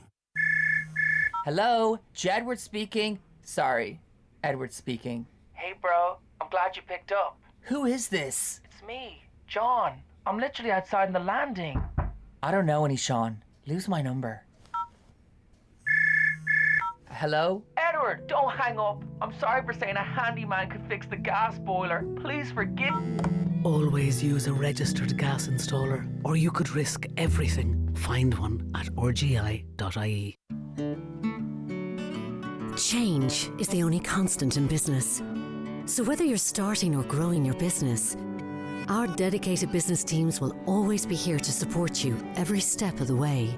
Because the best businesses never stop beginning. Search Bank of Ireland Business. Bank of Ireland. Begin. Bank of Ireland is regulated by the Central Bank of Ireland. Thinking of changing your floors? Why not see what Florid Letterkenny has to offer? Florid have a large selection of solid, semi-solid and laminate click vinyl wood flooring together with a fantastic choice of parquet, herringbone flooring, all at incredible value. Don't delay. Call Florid today on 087 161 7008. McGowan Hearing, your audiologist experts, now in Letterkenny, Buncrana and Carndonna. Book your free hearing aid consultation in our clinic or your home across the northwest and beyond with Dara McGowan on 07191 00208. Live, on air, online and on the Highland Radio app. This is Highland Radio News. Good morning, it's 10 o'clock. Donald Kavanagh at the news desk. The trade union Forza says parents, school staff, students and communities are rallying behind caretakers and secretaries. Their strike action for pension parity is now in its fourth day. Today they're holding pickets outside a number of TD's constituency offices across the country from 11 a.m, including one outside the Minister Charlie McConalogue's office on Letterkenny's Market Square. Force member Bridgetta Brogan says school secretaries are undervalued and the amount of work they do, she believes, isn't recognised. All of us are on call 24 hours. A teacher, SNA, principal, anyone can get in touch with us at any time if they have an issue regarding sick leave, anything, and we're right there. And we sort it out straight away. I mean, I always thought I was the only one that did that, but I can see that all secretaries are the same. None of us want to be striking. I don't understand why it has come to this. Garda have sealed off an area of open ground in North Dublin in the case of a missing child who's feared dead. The young boy, who would be 7, hasn't been seen for several years. Stephanie Rowan is in Donabate. Garda have sealed off a large area of open ground here on the Portran Road in Donabate this morning as part of the search for the missing boy who they fear is dead. Detectives, crime scene officers and local Gardaí are on site. Spotlights have been set up and black sheeting has been erected around the area on a fence. The case of the missing boy was referred to Gardaí last Friday by Tusla. The boy, who'd now be 7, lived at the Gallery Apartments in Donabate and it's believed he was last seen a number of years ago when he was 3. Gardaí say they're not in a position to identify the boy just yet and they're keeping an open mind into what happened. Questions have been raised about how a young boy can be missing with nobody in authority realising it. And it comes just a year after the similar but separate case of Louth schoolboy Kyron Dernan, who was also missing, presumed dead. Donegal was one of the counties targeted in an operation which has seen 15 shops and resellers issued with legal notices over so-called dodgy boxes. The Federation Against Copyright Theft says it's targeted retailers enabling access to illegal TV streaming services as part of a major enforcement campaign. The joint operation by FACT and Sky led to legal notices being issued in counties Donegal, Kerry, Louth, Laois, Mayo, Kilkenny, Wexford, Meath and Cavan. All Stormont parties have been invited to a multi-agency meeting this morning in Belfast. It comes as police continue to investigate a raft of race hate and anti-Catholic attacks in North Belfast and in the resort of Donaghadee. The meeting today is intended to find a solution to the problem which has forced some families out of their homes. The North's Justice Minister Naomi Long has spoken to some of the residents impacted. I met with a number of representatives from North Belfast with those residents and who have been affected, most of whom I have to say are young women with children. We're talking here about young families. They're a threat to no one, and yet they're being treated appallingly. Drugs worth over €160,000 have been seized in County Galway. The cocaine was found during the search of a house by officers attached to Operation Tara in Killymore near Ballinasloe. The search took place yesterday. A man in his 20s was arrested and questioned. He was later released without charge. And Bob Geldof is considering running for president as the race begins to gain speed. He's considering seeking the support of local councils to run as an independent. He'd initially contacted the Taoiseach regarding the Fianna Fáil nomination. Meanwhile, Fine Gael is expected to confirm its candidate for the election today. It will be Heather Humphreys. With more, here's Alex Rowley. Former Dublin football manager Jim Gavin is the preferred Fianna Fáil candidate for the Oras, and it was only during a phone call with party leader Micheál Martin that musician Bob Geldof learned this, as he had hoped to seek the nomination of the party instead. He's told the Irish Independent it would be an enormous privilege to succeed Michael D. Higgins, and that he's still considering getting the backing of local authorities. Today it's expected Heather Humphreys will be confirmed as the Fine Gael candidate for the presidential election. That's after MEP and former GA President Sean Kelly reluctantly withdrew from the race for a second time. Independent candidate Catherine Connolly is so far the only person with a nomination, meaning she's officially in the running. Weather forecast, sunny spells and scattered showers today. Cloud increasing from the south this evening. Top temperatures 15 to 18 degrees Celsius. Light southwest breezes. Tonight rain will spread over much of the region. Parts of the north and northwest may stay dry. Lowest overnight temperatures 10 to 12 with mostly light easterly or variable breezes. Tomorrow morning wet in most areas with rain continuing. It'll clear slowly eastwards through the afternoon and evening with sunny spells and scattered showers following top temperatures on Wednesday of 14 to 16 degrees Celsius. And that's Highland Radio News. We're back with news headlines again at 11 o'clock. In the interim, check all the day's news on highlandradio.com. But for now, from the news team, good morning. The obituary notices this Tuesday morning, September 2nd. The death has taken place of Francis Laird ní Maxwell of Whitecrook, Clydebank, Scotland, formerly of Kiltole, Convoy, County Donegal. Funeral arrangements to be confirmed later. The death has taken place of Mabel Witherow ní Orr, Millbridge Farm, Gobnascale, Convoy. Her remains are reposing at her home. Funeral from there this afternoon at 1:30. For 2 p.m. funeral service in St Ninian's Church, Convoy, followed by burial in the adjoining graveyard. House private please before funeral. Family flowers only, donations in lieu if desired to the Alzheimer's Society of Ireland, care of any family member or Terence McClintock funeral director. The death has occurred in her 103rd year of Annie O'Donnell, Knockastallar Bunbeg, originally of Coolacrick, Annagry. Her remains will repose at her home today from 12 noon until Rosary at 8 p.m. House private after the Rosary and before the funeral, which will take place tomorrow morning at 11 a.m. in St Patrick's Church, Minawil, with interment afterwards in Maharagalm Cemetery. The funeral mass can be viewed live on Kieran Rorty Funeral Director's Facebook page and on the church webcam. The death has occurred of Jacqueline Watson ní McCafferty, late of Elm Castle Green, Kilnamanagh, Dublin, 24, and formerly of Drumbo Avenue, Stranorlar. Reposing at the home of her sister and brother-in-law Anne and Leon McGranahan, Drumbo Avenue, Stranorlar, today and tomorrow, from 4 p.m. until Rosary at 9 o'clock on both days. Leaving the family home at Drumbo Avenue on Thursday morning at 20:11 for Mass of the Resurrection at 11 a.m. at the Church of Mary Immaculate, Main Street, Stranorlar. Funeral Mass can be viewed on the parish webcam. Jacqueline will be laid to rest in the family plot at Drumbo Cemetery, Stranorlar. Family time, please, at all other times. The death has occurred of Colm Sweeney, Dramahi Park Ardra, formerly of Carrickacleave. Funeral Mass this morning at 11 o'clock in the Church of the Holy Family Ardra, followed by interment in the adjoining cemetery. Family flowers only, donations in lieu to Donegal Hospice Letterkenny, care of any family member.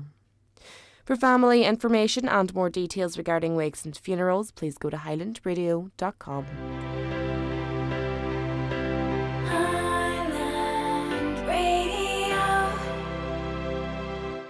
Forests are more important than ever. Quilcha manages its forests sustainably to help combat climate change, to supply wood for building homes, to protect habitats for nature, and to provide beautiful places for people to enjoy. That's why Quilcha is working hard to take care of our forests and to plant new ones too. This helps to tackle climate change by capturing more carbon from the atmosphere and making our environment better for everyone. Quilcha, forests for climate, nature, wood and people, for a greener future for all. Cutting Through the Spin. The 9 till noon show on Highland Radio. Welcome back to the programme. Good morning if you're just after joining us. If you have missed the first hour, it was an interesting one. Lots of great conversation, important topics as well. You can always listen back on the podcast, which is available from 12:30, or just blooming tune in from 9 o'clock. Well done, Greg. Your guest, Dara, is the perfect example of what's wrong with Ireland today. Take a vote online with your listeners and prove him wrong. I just think, you know, there's, as I said before, it's kind of like a horseshoe of politics, you know, whether people are far left or far right. And I hate both phrases, but and I'm not describing Dara as either of those, by the way. But as soon as you are even perceived to have a view sometimes that's different to somebody else, it's like, right, okay, instantly play the man or whatever it might be. And I think particularly those more left-leaning, that's not going to work. It might work if you're more right-leaning. It's certainly not going to work if you're more left-leaning. That's not how you bring people with you. I don't think, but I could be wrong. And as I say, that's not a reference to Dara. It's just general conversations. Dara is full. Never mind. Dara is a cup full, a mug full, they say, but that's a bit insulting. Never mind the cup. We need to rid this country of these people. Look after our own people first, full stop. It's an Irish flag and we're entitled to fly it. But who are our own people? You know, that's are you talking about, because the reality is there's a lot of people have concerns about mass immigration. They're concerned about the impact it's having on their communities, their services, and so on and so forth. But what is happening is that concern is rolling over to racially motivated issues. So you have people who have lived here all their lives, people who work here, have worked here for 10, 15, 30 years. The majority of people that come here are on working visas and are fulfilling jobs that otherwise wouldn't be filled because we are at effectively full employment. And what happens is then this rhetoric, these flags offend those people, this rhetoric, this feeling, this sweeping language of look after our own. Well, who is our own? Who are you including in that? Are you talking white 7th-generation Irish? Are you talking about someone, regardless of their ethnicity, who's been here for 10, 15 years working and contributing to society? Are you talking to the doctors and nurses that keep our hospitals going? Like when you say, look after our own, who is our own? And that's what's happening in this conversation. That and I saw an English guy being interviewed yesterday. He's lived here all his life, born here. He has an Asian background. And you might have seen the footage. He's being interviewed by a TV station, and then 3 or 4 white women approach and start making go home, all sorts of accusations, and what have you. And he's there going, well, sorry, I'm English. Oh, mate, you know, so as I say, the language is so important. Are you concerned when you say look after the Irish first? Are you concerned about, you know, the level of inward immigration that's still ongoing, or are you talking about anyone that doesn't look like you potentially? And that's the dangerous area we're stepping into. A caller says, I'm with the Chancellor on this. Our flag literally represents peace and unity on the island. I'd like to remind folks that all these far-right folks are in bed with the Unionists in the north. I've seen that myself, to be honest with you. Not all of them. I've certainly seen some of the leading lights in that area shoulder to shoulder with Unionists in Northern Ireland. But they also say they're in cahoots with the EDF in England. Tell me again how them siding with that lot makes them in any way representative of our country. Please start looking into the money these groups are getting funneled in from organisations like the Heritage Foundation in the US. All these far-right groups are built on 2 things, grifters and their marks. You won't take down the pride flag. Another says you won't take down the pride flag. But it's interesting. There's a huge movement now in Australia. It's really gathering effect. And it's about immigration, the level of immigration. And the leading opposition party, which may well be in power, want to put a significant cap on inward immigration. And interestingly, it will greatly limit the amount of Irish people that would be able to go to Australia. So that's it on the flip side, right? So in Australia, we've got thousands of people over there going out there all the time. Those days might be coming to an end because, as I say, the right-leaning party in opposition is gathering huge support, and they are looking to cap immigration across the board. Now, at the moment, At the moment, the focus is mostly on maybe people coming in from other countries and not Ireland. But I did see some online commentary where the Irish is sort of being brought into it as well. So in the not too distant future, the conversation that's happening here will start affecting potentially our children or adults' ability, if they wish to travel to Australia, to do so, because, as I say, they're looking to severely curtail the amount of visas that are giving on an annual basis. That's if they come into power, and that's a lot of ifs, ands and maybes, but that's the way things are going. Hi, Greg, that boy is on cloud nine, totally wrong. Another, Ireland is rapidly becoming culturally a dying nation due to the woke liberal agenda. The only person you can openly abuse without fear of criminalisation now is the white Irish hetero Christian.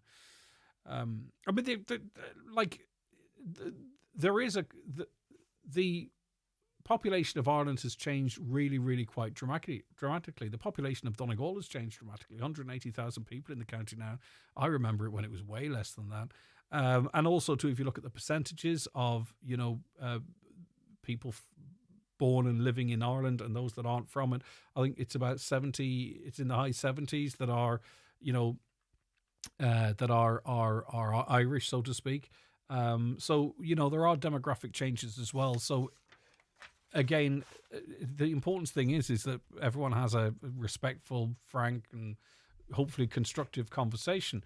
It's no wonder that Labour have no seats in Dáil Éireann with this kind of attitude, says a listener there. We've had tons and tons of comments in relation to that, but I will get to those after we get the bingo numbers.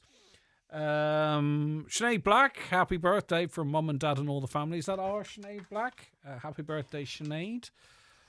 Keep her lit. And I have more here, but I just can't find them at the moment. Lots of you texting on a range of subjects, so I will be getting to those comments as we get through this morning. It's time for Vision Ireland Bingo on Highland Radio. It's Tuesday the 2nd of September. You're playing on the brown sheet for the daily prize of €1,000. The reference number is S17. It's game number 36. The numbers are 86, 75, 41, 70, 18, 73, 43, 72, 46, and finally 61. Phone your claim to 9104833 before midnight, leaving your name, contact number and the name of the shop where you purchased your book, and we'll call you back the next working day. Get all your Vision Ireland bingo information at highlandradio.com. New this week in Home Store and More. All mattress toppers are all 33% off. But better hurry, because when all our 33% off mattress toppers are gone, they're gone. Also, all painting and DIY accessories and all home office desks and chairs are still all half price. But when all the half price painting and DIY accessories and all the half price home office desks and chairs are gone, they're definitely gone. Drop by your local Home Store and More. Visit us online at homestoreandmore.ie. Home Store and More. A happy home. Granny, did you hear what I said? If you've been saying, what was that? A bit more lately, it might be time to have your hearing checked. At Connect Hearing, we don't just fit hearing aids, we help you hear life again. From tiny in-the-ear styles to Bluetooth connected devices, we fit the best solution for you. Call 074 911 3296. Connect Hearing, connecting you to life. The Donegal Cheviot and Cheviot Cross Breeders Group will hold their annual sale of Cheviots, Cheviot Mules, Suffolk Cross Cheviots and Cheviot Cross Blackface Hogget Ewes and Ewe Lambs this Friday the 5th at Stranraer Mart. The sale is at 6 with viewing from 3 p.m. That's the Donegal Cheviot Cross Breeders Group sale this Friday at Stranraer Mart. This ad is kindly sponsored by Lynch Brothers Northwest Plant Hire Limited, Lynsford, Buncrana. The Community Garda information slot is brought to you by Sheridan Security Systems, monitoring homes and businesses in the Northwest for intruder, fire, panic and medical signals. Call Sheridan Security on 91-26025.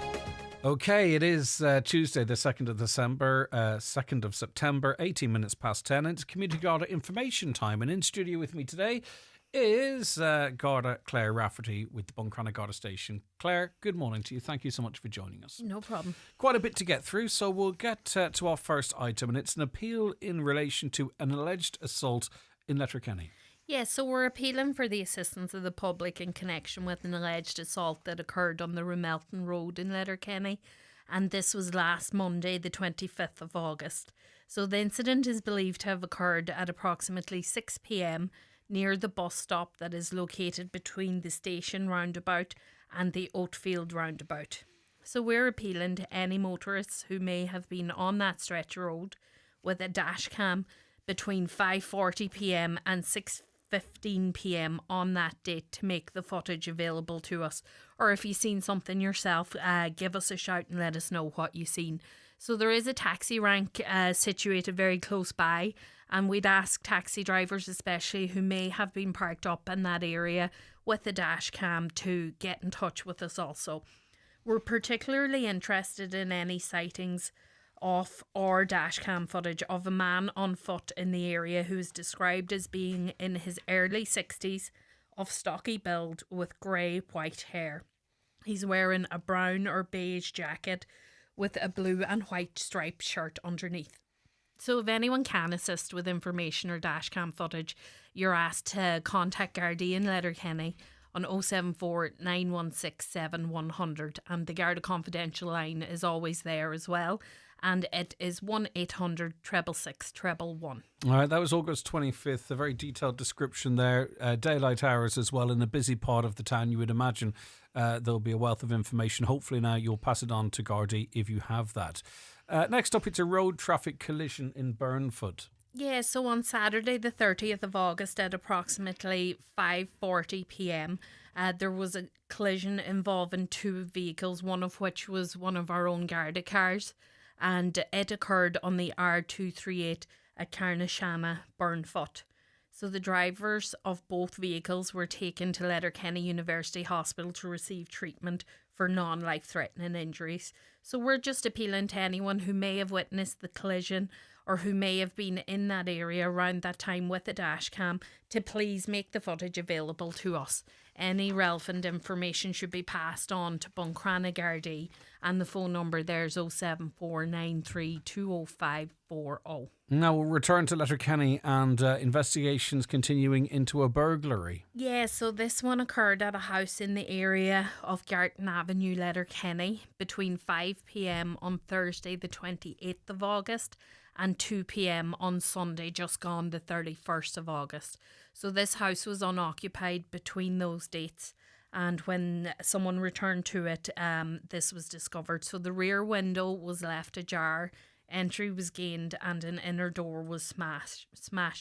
It's not believed that anything was stolen from the property, but we're appealing to anyone who may have observed suspicious activity in that area of Garton Avenue, Letterkenny, between those dates, so Thursday to Sunday, to get in touch with Gardaí in Letterkenny on 074 916 7100. Now moving further south into the county, down to the Brookles area, a series of burglaries.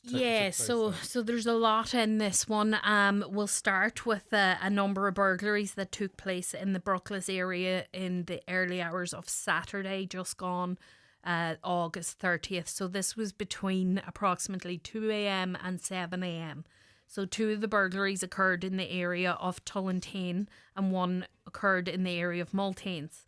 So during the course of one of the incidents at Tullantane, a car at a house was entered and a number of items were stolen, namely some glasses and sunglasses, and a shed was also entered and small amounts of tools were also stolen.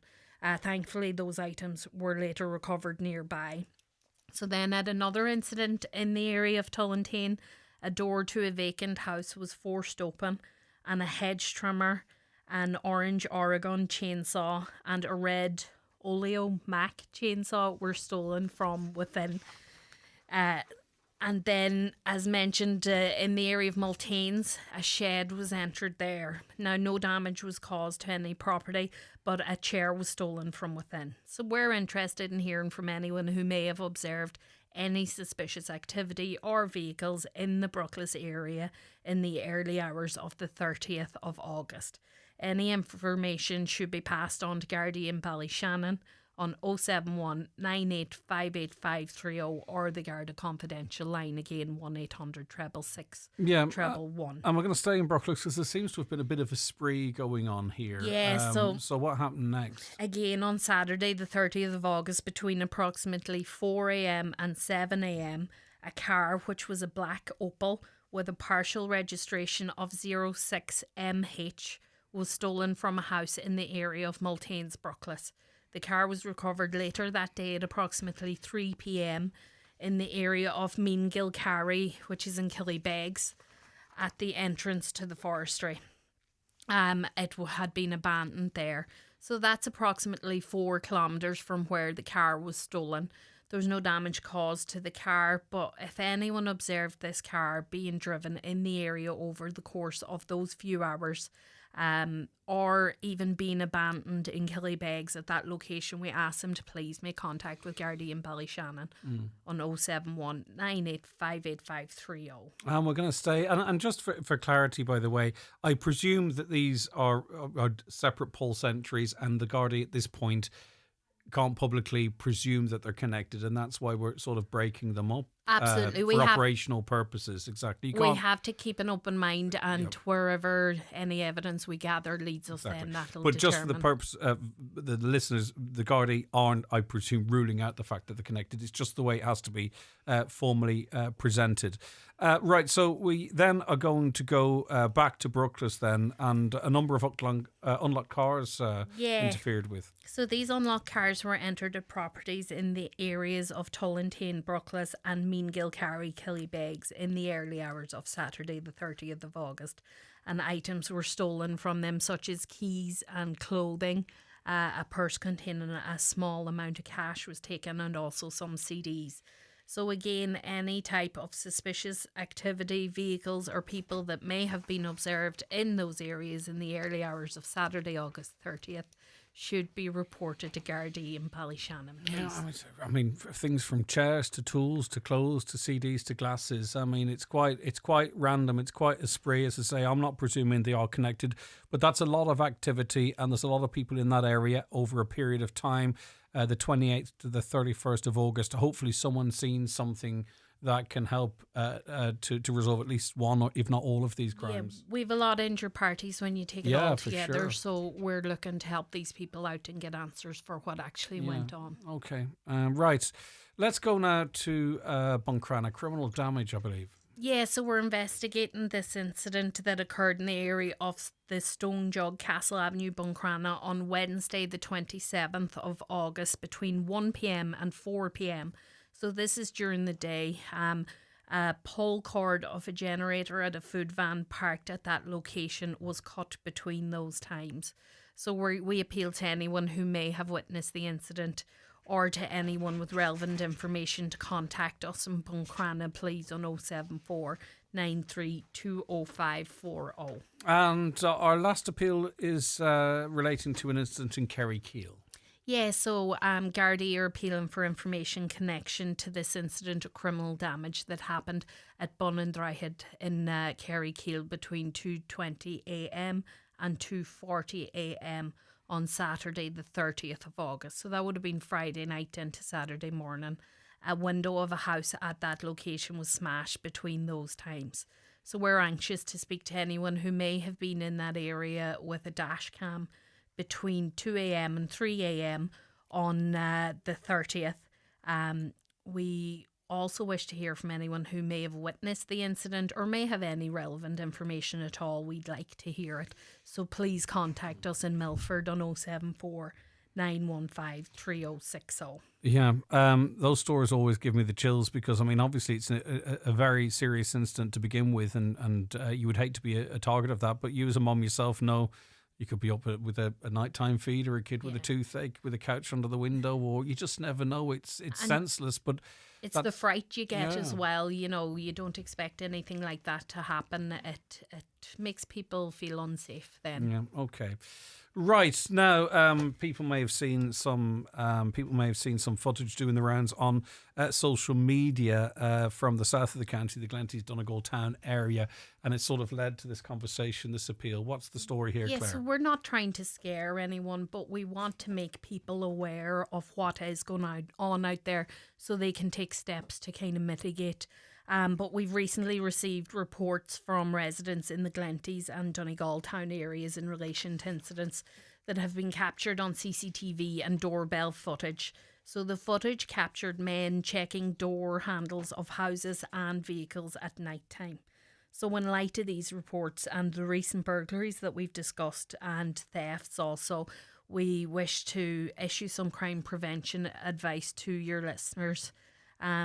We've all noticed that the nights are starting to fall a bit earlier, and it's a good time to review the security measures that you take around your home and update them if necessary. So whether you're at home or going out, remember to turn on some lights, and having some outside lighting's always a help as well. So bear that in mind.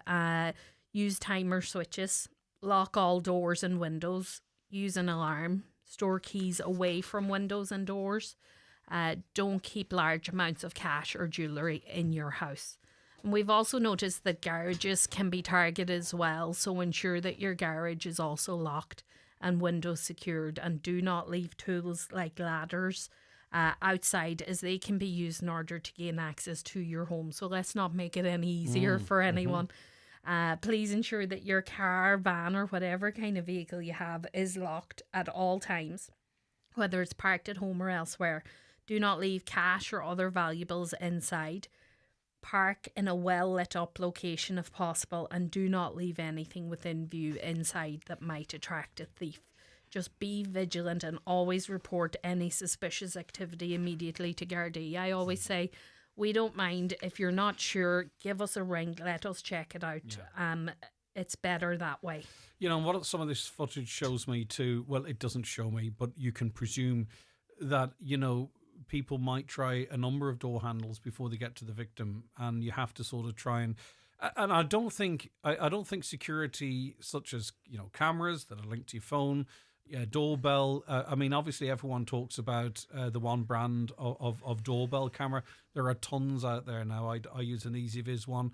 As soon as someone rings or passes the doorbell, bang, it's on your phone. So security, home security, and there are brilliant companies that will do all this for you, but home security has never been, I don't think, as accessible as it is right now to protect ourselves and discourage bad people from interfering with our property. And I really appreciate the reference to the shed.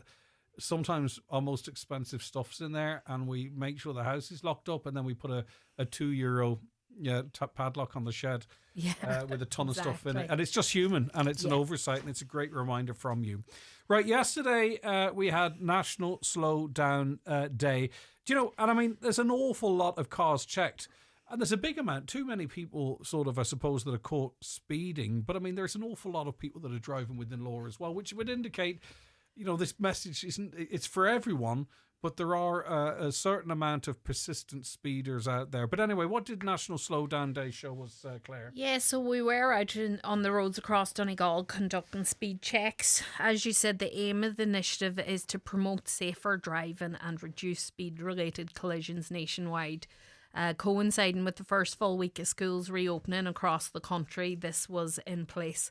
So some examples of the high speeds detected yesterday in Donegal include a 79 kilometres per hour in a 60 zone in Bundoran, a 104 kilometres per hour in an 80 zone in St Johnson area, and again in St Johnson 116 kilometres per hour in an 80 zone.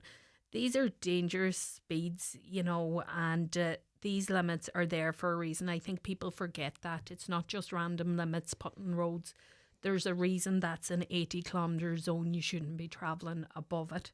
So, and Garda Síochána conducts several high profile national slowdown days each year, and it's aimed to raise awareness about these dangers of speeding. So we continue to urge all drivers to slow down. That's the simplest message we can give, is just to slow down and be mindful of the speed at which you're travelling at all times. And always be particularly vigilant in built-up areas and areas in which schools are situated. Brilliant stuff. Great advice. Garda Claire Rafferty, thank you so very much for calling down to us today. That was Community Garda information for this Tuesday, the 2nd of September 2025. And it will be back with you live here in Highland Radio after the 10 o'clock news next Tuesday. And don't forget, if you got all, some or part or none of that, you can listen back to it again on our podcast from 12:30 on our website, and it will also be played back as a video on the Garda Síochána Facebook page and our Highland Radio News Sport and Obituary Notices Facebook page a little later on today. So in other words, if you missed anything, there's no end of ways for you to catch up. Thanks again, Claire. Back after the break. If you're aged 59 to 70, we will invite you for a free HSE bowel screening home test. Screening can help find signs of bowel cancer early, before any symptoms show, making it easier to treat. This week at Dunnes Stores, we have more of the food you enjoy at prices you'll love. Like avocados for just 49 cents each, nets of lemons and punnets of pears only 69 cents each, and pineapples, trays of red apples and bags of baby peppers just 89 cents each. And pick up our Dunnes Stores plain tortilla wraps 8-pack, only €1.09, and salted popcorn 9-pack for just €1.99. And save more with your 10 off 50 or 5 off 25 vouchers. Dunnes Stores, always better value. Terms and conditions apply. Vouchers can be used on next grocery shop. You don't need me to tell you, business isn't easy. But if you look in the right places, there are easy wins out there. 3 words, SEAI Business Supports. And I know what you're thinking. Sure, that'll take ages. 3 more, Rapid Approval Grants. So you can start cutting your energy costs in minutes. Now, I can't do it for you. I'm just a voiceover. So head to seai.ie/easy wins. Are you ready? Supported by the Government of Ireland. This week only, get a free upgrade to Loganair's Fly Flex fare. Enjoy a larger 23-kilo hold luggage allowance, increased change flexibility, and collect more Avios, all at no extra cost. T's and C's and exclusions apply. Book by 9th July, travel from 1st August. Booking changes may incur additional fees. Book today at loganair.co.uk.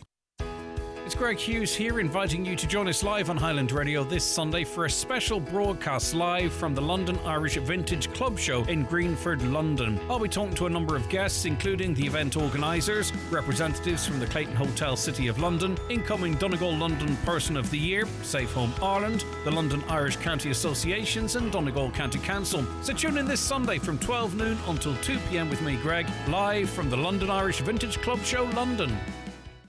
Don't delay when you get your bowel screening invitation. Call us today on 1800 45 45 55 or visit bowelscreen.ie. From the HSE.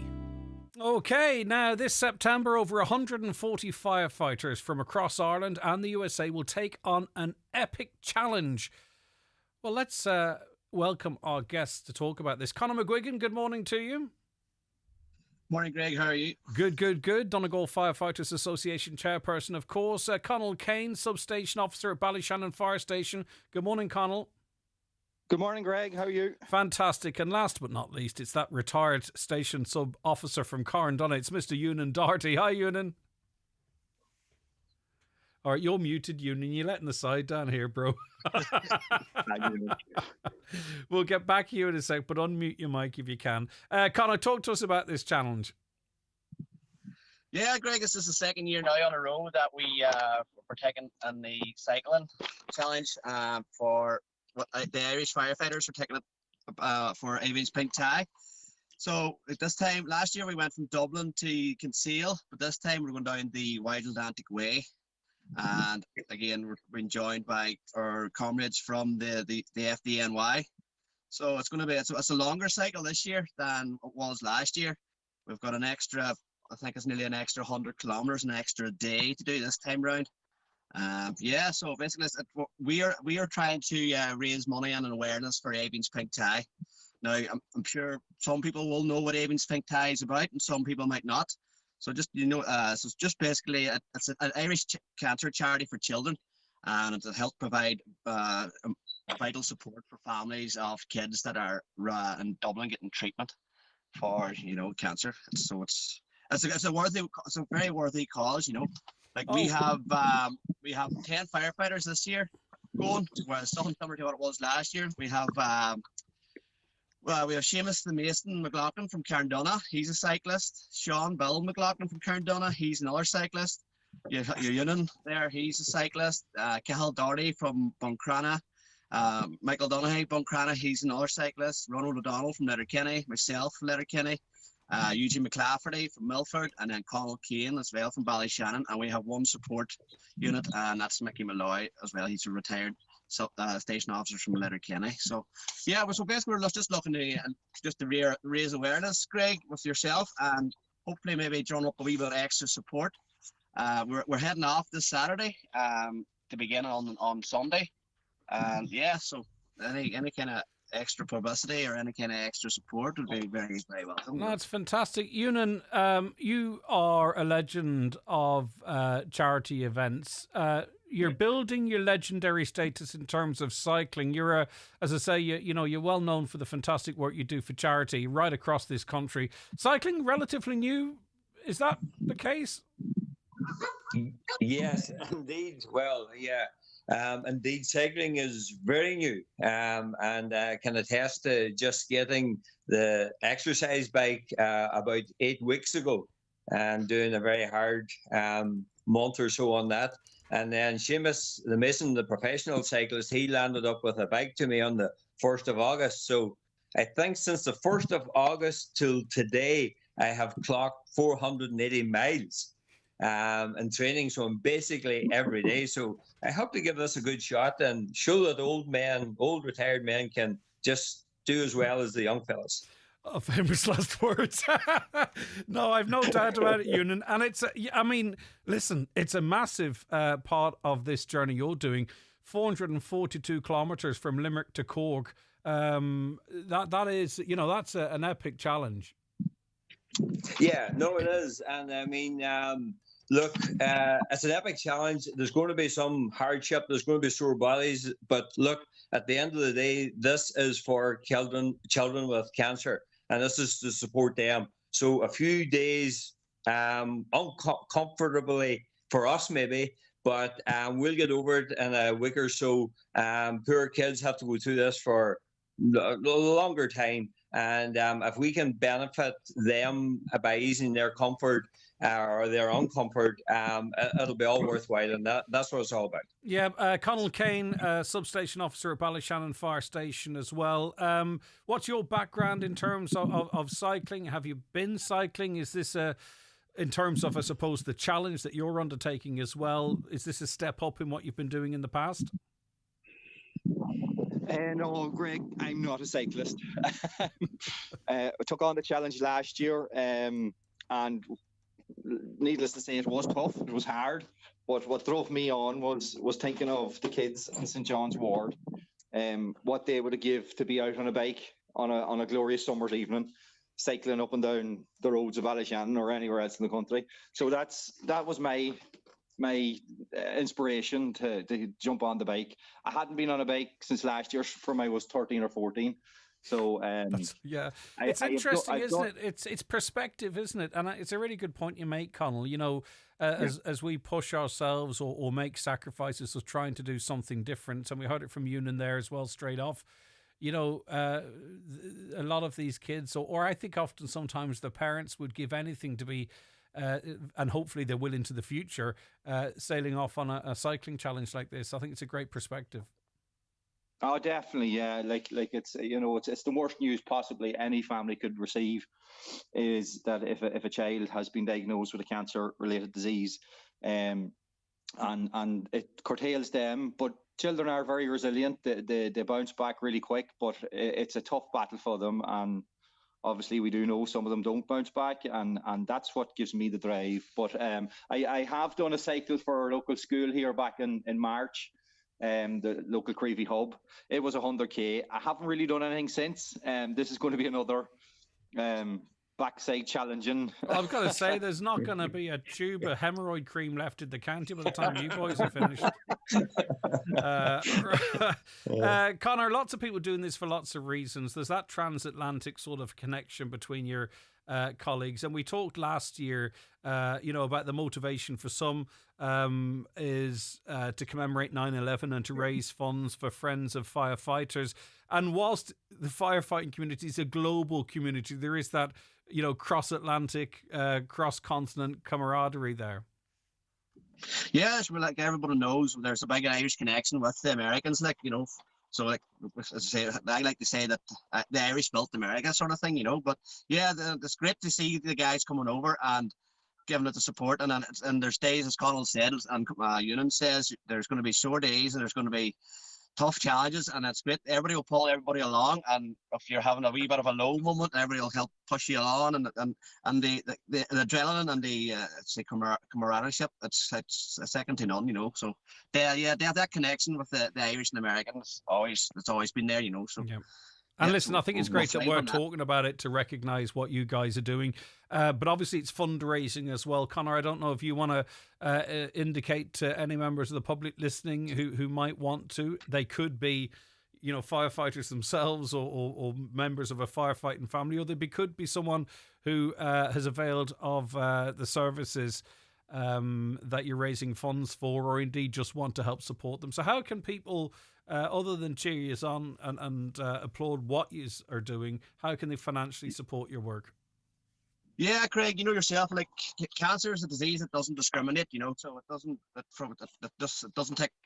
discriminate and doesn't take any prisoners. So anybody out there wants to show their support and provide a donation, we have a Facebook page, and I can share that them details with you once we get off this call. And sure, if they want it, there's two options. They click on the link and I donate page set up.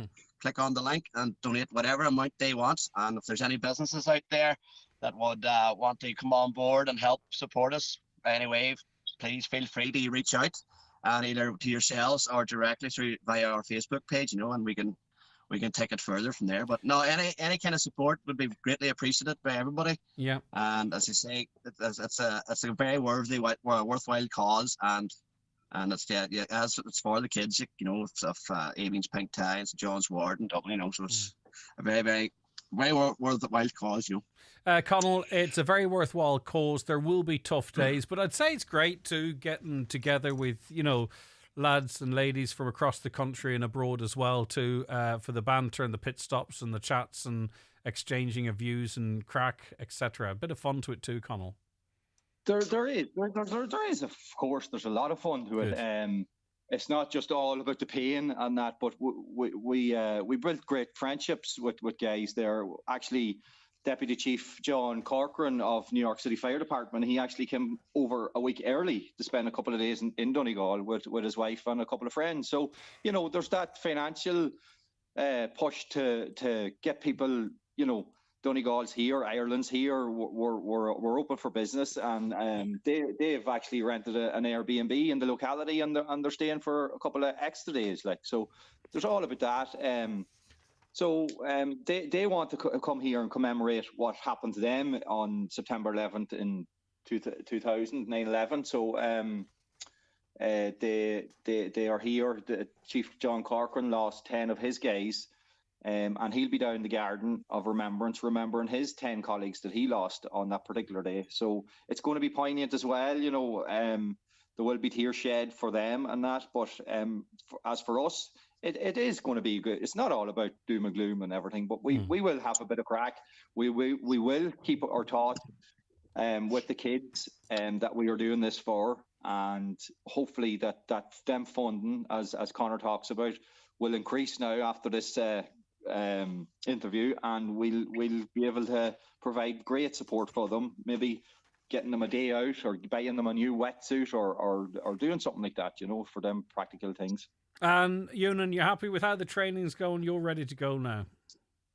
Yeah, no, I'm having, and just listening there, you're talking about great camaraderie. It's therapy for firefighters too. Firefighters deal with a lot of difficult instances, as we know. Donegal has been hit, and since I retired and through my 26 years of service, seen some awful scenes. Fire people and what can we say, emergency services, we're not immune to what happens on those occasions. We do be offered counselling and everything else, but sometimes the best counselling that we can get is actually to be with our peers outside of work, outside of those stressful conditions, to be somewhere that's doing a hobby, whether it's cycling, whether it's fishing, whether it's golfing, whatever it is. And I think it's very important that the men and women of the fire services look after themselves and sort of get involved in these types of things, because now that I'm retired, I have more time to do it. And I believe it's very worthwhile. And if a charity like Avon's Pink Tag can benefit from that financially, and that's what we're trying to do here. And this is why it is a great exposure for maybe a local company to get involved. It's not too late yet. We can get a rack of stickers on a support van or whatever, if we get a good bit of support from someone locally. So that's what it's all about. But by no means is it one way. It's definitely two-way. And the Americans will find that as well, that this is therapy to every emergency worker, no matter what, fire service, Coast Guard, guards, whatever it is, ambulance as well. All right, great points, well made. All three of you, thank you so very much for coming on. Thank you very much for coming on and sharing it. Best of luck. And as I say, it's for an amazing charity. It's been lovely having you all on. Take care of yourselves, guys. That's Conor McGuigan, Connell Kane and Ewan Doherty. Hello, I'm David Foley, medical herbalist. Are you suffering with a cold, flu or sinusitis? Then ask for Irish Botanica echinacea, a traditional herbal remedy. Irish Botanica echinacea is your natural solution to relieve the symptoms of the common cold, flu and sinusitis.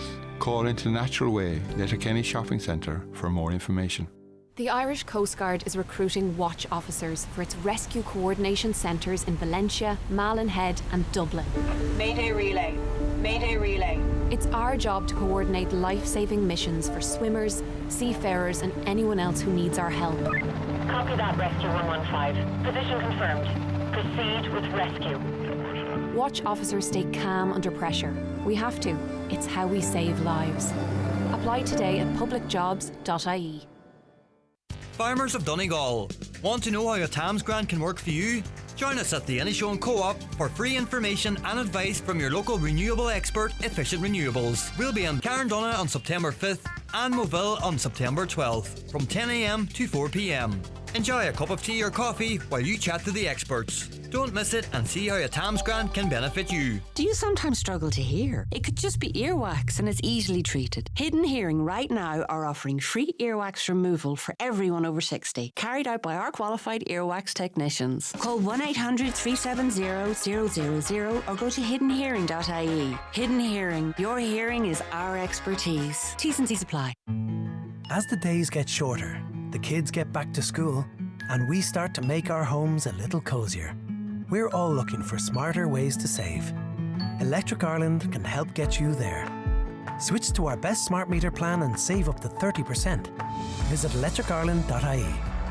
EAB €1,199 based on 12-month home electric plus SST Saver electricity. Discounted unit rates with online billing, direct debit and VAT. Smart meter required. Subject to change. T's and C's apply. Highland Radio weather updates brought to you by McElhenny's. With new season styles arriving daily, discover the latest fashion, footwear and accessories for autumn in store or shop online at mcelhennys.com today. So sunny spells and scattered showers over the region today. Cloud will increase from the south this evening. Temperatures around about 14 degrees. Now, Kieran Sharp is chairman of Federation Against Copyright Theft. He joins me on the programme now. Kieran, thanks so much for your time.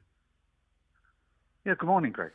Now, people will have heard it on the news, seen it on our website. Shops and resellers in Donegal have been investigated in a major enforcement operation by FACT and its partners. Legal notices have been served on those enabling access to illegal TV streaming services. And what I didn't know, and it was just out of naivety, Kieran, is that some of these services were actually being sold out of shops, and it was they that were targeted this time round.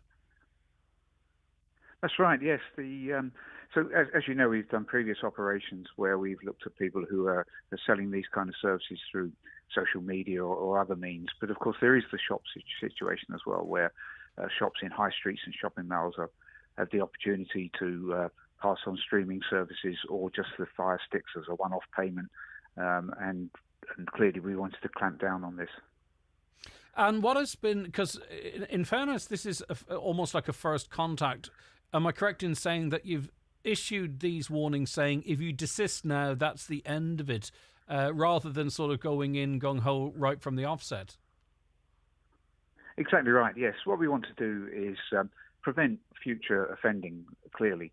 And we don't want to criminalise everybody. What we'd really like to do is just to get it to stop, work on other actions and operations where we need to do the same thing in different areas, and just let them know that there would be consequences if they don't stop. I mean, obviously targeting resellers, those selling devices that have been modded for this type of activity.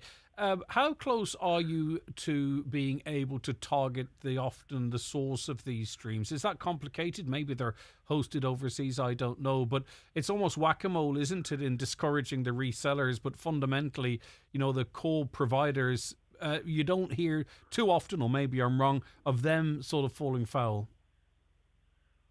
Yeah, so we look at all aspects of the, if you like, the criminal ecosystem, and of course the original supply is the important part. So we work in different stages of levels of criminality, and there is work ongoing all the time to try and block and cut out illegal streams. That's a really important part of it. And then, of course, those who are offending at the highest level are those we take to court and tend to prosecute criminally. Yeah, and of course, the public could be out of pocket. Firstly, they are involved in an illegal activity, but also, of course, they could buy a subscription, an annual subscription. The service is gone, their money's gone. Some might argue that could be a fool's errand. Yeah, that does happen as well. They're paying for something which is it's not like the legal offering where you've got a safe system that's not going to break down on you, that people aren't going to run away and take your money, or you're not going to be exposed to malware, viruses, age-inappropriate content, and so on. That's quite an important point.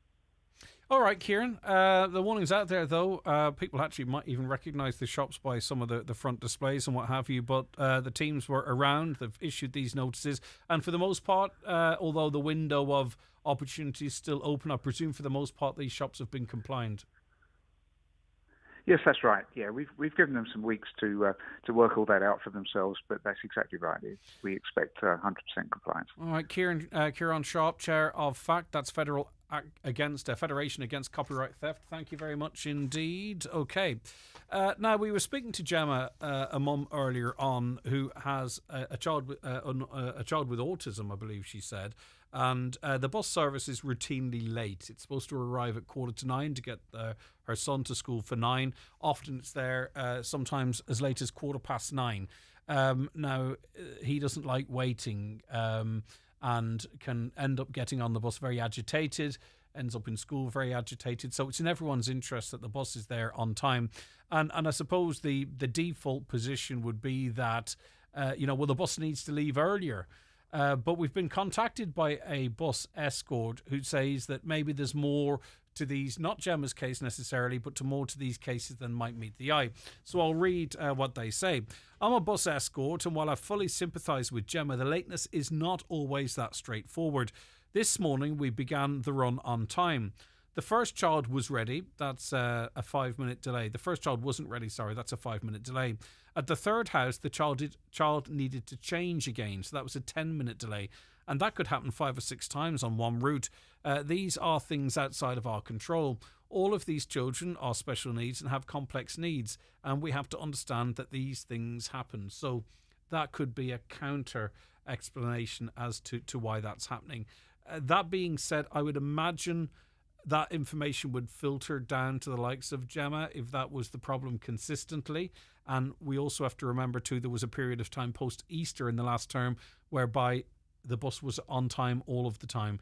So while I fully respect your view, and by the way, you do amazing work, I think in this case, those factors don't seem to be a factor, or else that would be abundantly apparent. And I would say parents on the route you talk of probably are more understanding in that regard. Okay. Listen, but thank you so much. I hope you don't think I'm in any way disregarding your view. I'm just saying it's, of course, 100% valid, real life experience, but I'm just curious if that's what's impacting the lateness of the bus in Gemma's case. I'm not quite sure. September has arrived and your local Maple store has everything you need for a fresh new season. From tasty lunchbox fillers to warm autumn treats and all your everyday essentials. Maple has everything you need under one roof. Quick, easy and always local. Call into Maple Milford, Maple Express Carrigard, Falcarra Castlefin or your nearest Maple store. Keeping it fresh, local and convenient. Don't forget to follow your local Maple store on Facebook for exclusive monthly offers and updates. Frozen berry blast, please. You alright, love? Do you know what I've done? What have you done? Do you see Pete sleeping over there? I got the sun cream and I've only gone and drawn it on his back. I love it, really. But that's not Pete. Oh, then who? Oh, very funny. Avoid having the wrong kind of fun in the sun. At Specsavers, get 2-for-1 designer glasses, including sunglasses, from €130 with single vision lenses to the same prescription. Terms and conditions apply. See in store for details. For the biggest names in perfume and aftershaves, visit McGee's Chemist Letterkenny. Dolce & Gabbana, Paco Rabanne, Carolina Herrera, Calvin Klein, Jimmy Choo and Burberry, Ariana Grande, Jean-Paul Gaultier, Vera Wang and many more. From timeless classics to celebrity favourites, there's a perfume or aftershave for everyone at McGee's Chemist Letterkenny and online at mcgees.ie. Buying or moving home can be a strange mixture of excitement and stress. So the last thing you need is worrying about conveyancing. Time to call McElhenney & Associates. They'll move that property transaction along swiftly, make sure everything's in order and prevent any nasty surprises. Residential, commercial, leasing or voluntary transfer, call today on 074 917 5989 or find us online. We'll do the paperwork, you do the wallpaper. McElhenney & Associates Solicitors, Stranorlar. How can we help? Monster Bingo every Tuesday night at Mulroy Woods Hotel. €3,300 must go with €1,000 on the last page. Doors open 7:30. Bingo starts at 8:30. That's Monster Bingo this and every Tuesday night at Mulroy Woods Hotel, Milford.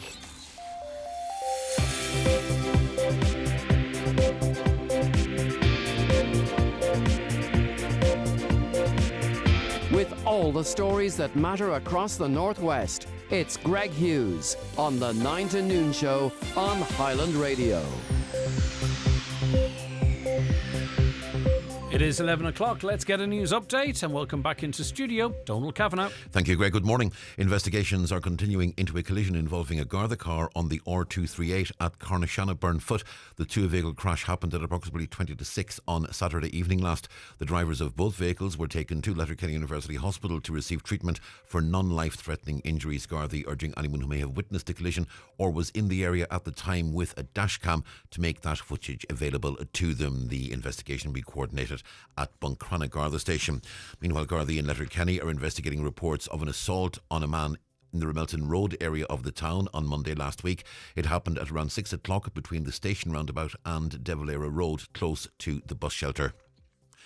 The trade union Forza is protesting outside the offices of Minister Charlie McConalogue in Letterkenny today. The protest got underway a short time ago outside the office on the Market Square. The union says parents, school staff, students and communities are rallying behind caretakers and secretaries as they continue their strike action for a fourth day. They say Minister Helen McEntee still hasn't engaged with them, and that's the reason the strike and protests are continuing.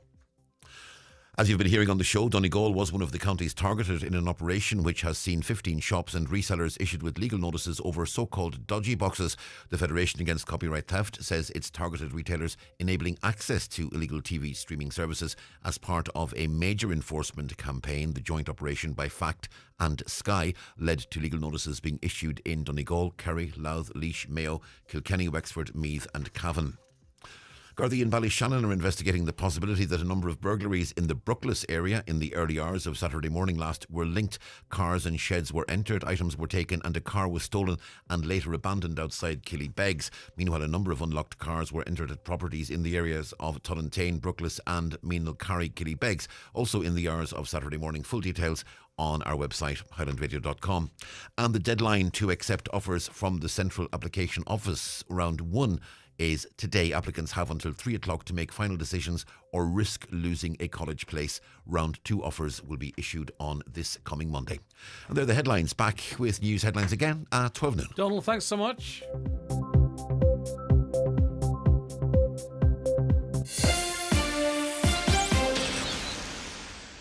Question: how can you save big time on back-to-school breakfast items? Answer: simple. Just pop into Aldi. There's a whole range of delicious and filling breakfast items to choose from. Like original Irish porridge oats for $1.19 and pure squeezy honey for just $1.69. Plus, our Gronia's pancakes are just $1.19. Full marks, Aldi. Good food, good mood. From Aldi, while stocks last. And you're very welcome back to the 9 till noon show here on Highland Radio. Right, the water's been out in Letchermack Awards since yesterday evening, but we've received no update from Ishka Aaron, says the listener. 2 weeks ago, our water was dirty and black. We put on a wash and the clothes were ruined. What is going on? Good question. Right, another caller says, I completely agree with the councillor's point. The Irish flag should never be used as a tool of intimidation. It represents peace, unity and pride in our shared culture. Allowing the far right to hijack it for their own agenda only damages what it truly stands for. Wanting to protect the flag from misuse is not anti-Irish. It's the opposite, in fact. It's about respecting and preserving its real meaning. That comes in from Myra in Letterkenny, and I do appreciate the alternative views there, Myra. I really do. This is a member of the party who insists we shouldn't cut aid to third world nations. Sure, they need the money to buy Russian weapons, they say. Another caller says, buses is a bit of an issue. One of mine was getting the bus from Manor to Little Angels last year, and I basically didn't go into the office for the entire school year and had to adjust my start time because my partner would drive the older kids into school while still waiting on a bus, which doesn't make sense, does it? Another comment here. I'm always annoyed when flags have words written on them. They should be left exactly as they are. Lots of you texting in relation to that. Keep them coming into us on 08660 29,000.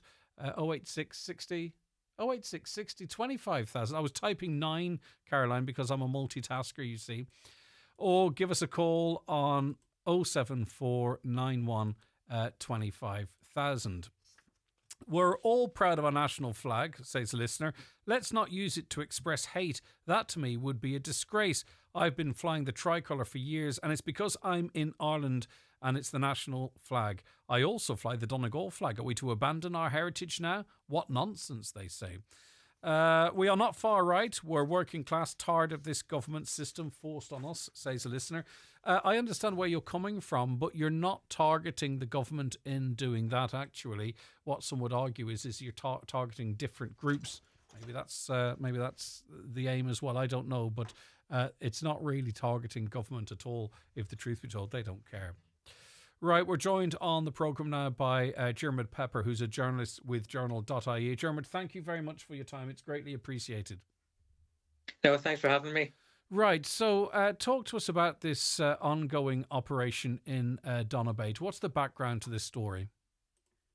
Yes, so I suppose the background is that Garda spokesperson today has said that concerns for a missing boy were raised by Tusla when Tusla reported this to Gardaí last Friday, the 29th of August. And it's understood that Tusla were made aware of this when the Department of Social Protection raised concerns about an application for social welfare.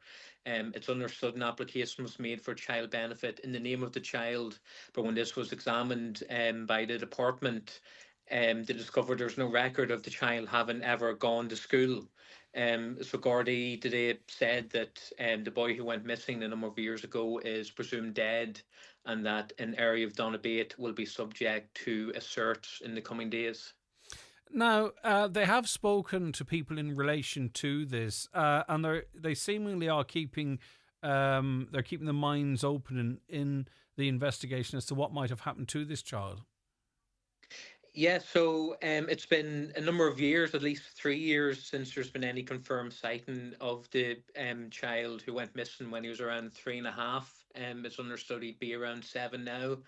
It's understood that Gardaí have spoken to the parents of the child, one of whom is abroad and one of whom is in Ireland. But despite inquiries and information they've received so far, Garda have been unable to locate the boy, to identify any information on his current whereabouts or any evidence that he's currently alive. And as a result of all of that, Garda have said that the missing boy is presumed dead.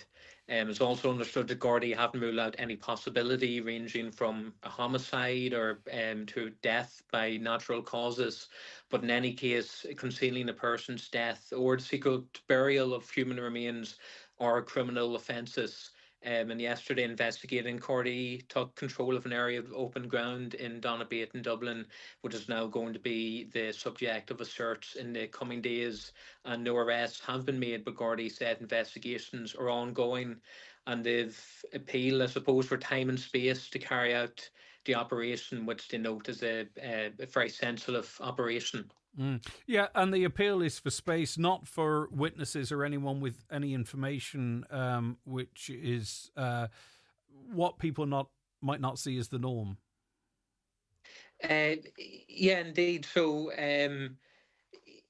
the investigation room, it's going to be based. There's an incident room established at Swords Garda Station. Obviously, it's been over 3 years since there's been a confirmed sighting of the boy, so Garda are appealing to anyone who just has any type of information in connection with this to make contact. And just some background, Tusla had said yesterday in a statement that their referral to the Gardaí was in relation to concerns about the well-being and safety of the child, and they have committed to continuing to work with the Gardaí and sharing any relevant information they have had. And Minister for Children Norma Foley has also said she's been briefed on the investigation, will be kept up to date, and has also appealed to anyone who may have any information whatsoever to cooperate with Gardaí. Yep. Okay. Listen, thank you very much for that. I do appreciate it. Thank you, Jermid. That's Jermid Pepper, who is a journalist with journal.ie. There are lots of questions really that's not appropriate to put to Jermid, but I mean, you know, at some point we're going to have to start having the conversation about how a child, 2 children that we know of now, can disappear off the face of the earth, and sometimes it almost feels like happenstance that we discover that they're missing. What's going on in terms of our duty of care to children in this country, whereby a child can disappear for such a long period of time, and it almost feels like by chance that we discover what's going on. Your Labour speaker earlier is a total disgrace. Our leaders of 1916 and more will be turning in their grave. He's actually made me want to fly off flag proudly in a small border village in Donegal. Resign of our national flag offends you. That comes in from Gary. And Gary, you know, the thing is, what I've observed in other countries is the more that this is resisted, the more people say, hold on a second, this is our flag, and they begin to sort of flying the flag, not necessarily for the reasons the other flags are being flown, but because it feels like you're being told what you can do with your own flag. It's a funny situation, and not funny, haha, but you know what I mean. Hi, Greg. We need to follow the shining light of the left liberal Denmark as they've solved the immigration crisis, says a listener.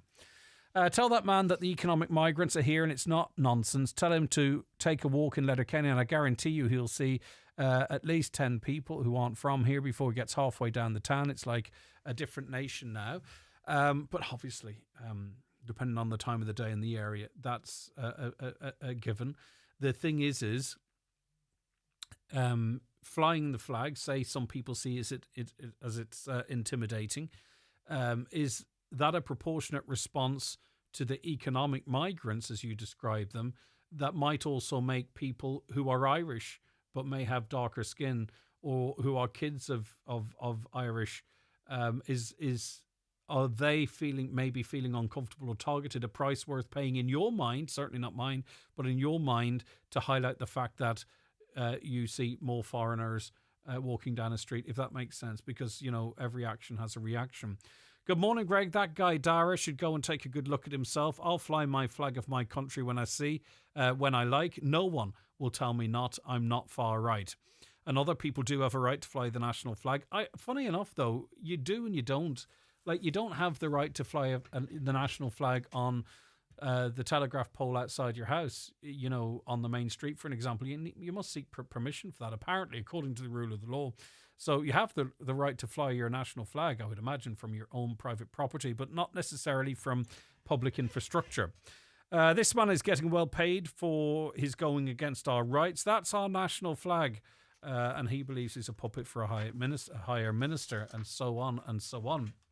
On Thursday, we are heading over to Ironmore Island to take part in a 16-kilometre scenic walk. It's the Scenic Loop, and it's part of the ongoing Donegal Camino. The Donegal Camino is an annual event. It's been running for 5 years now, and it raises money for Cancer Care West Donegal. So it keeps the offices open there on the Pierce Road next to Sister Sarah's. It keeps them open. It keeps the services there. It keeps the facilities there.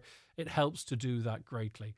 And it's a fantastic charity event, and we're delighted to be a part of it again this year. So me and Shannon are heading over, and we're going to take part in this loop. And we're going to be chatting to people on the walk, some interesting stories. We're going to be chatting to some students that are over there. And who's to say who else we might line up? I'll be coming in on Lee Gucci's show, and then on the 9 till noon show. I can't speak because my mouth is so dry, Shannon. Then coming in on the 9 till noon show as well. And we'd love you to donate. We have a personal I donate here if you can. idonate.ie/fundraiser/Greg Hughes 1. If you can donate anything at all, it would be greatly appreciated. If you want to give us a call here at the radio station, if you have a £5 or a £10 or more, in fact, give us a call now whilst this show's on air, 07491 25000, and we can take your donation over the phone as well.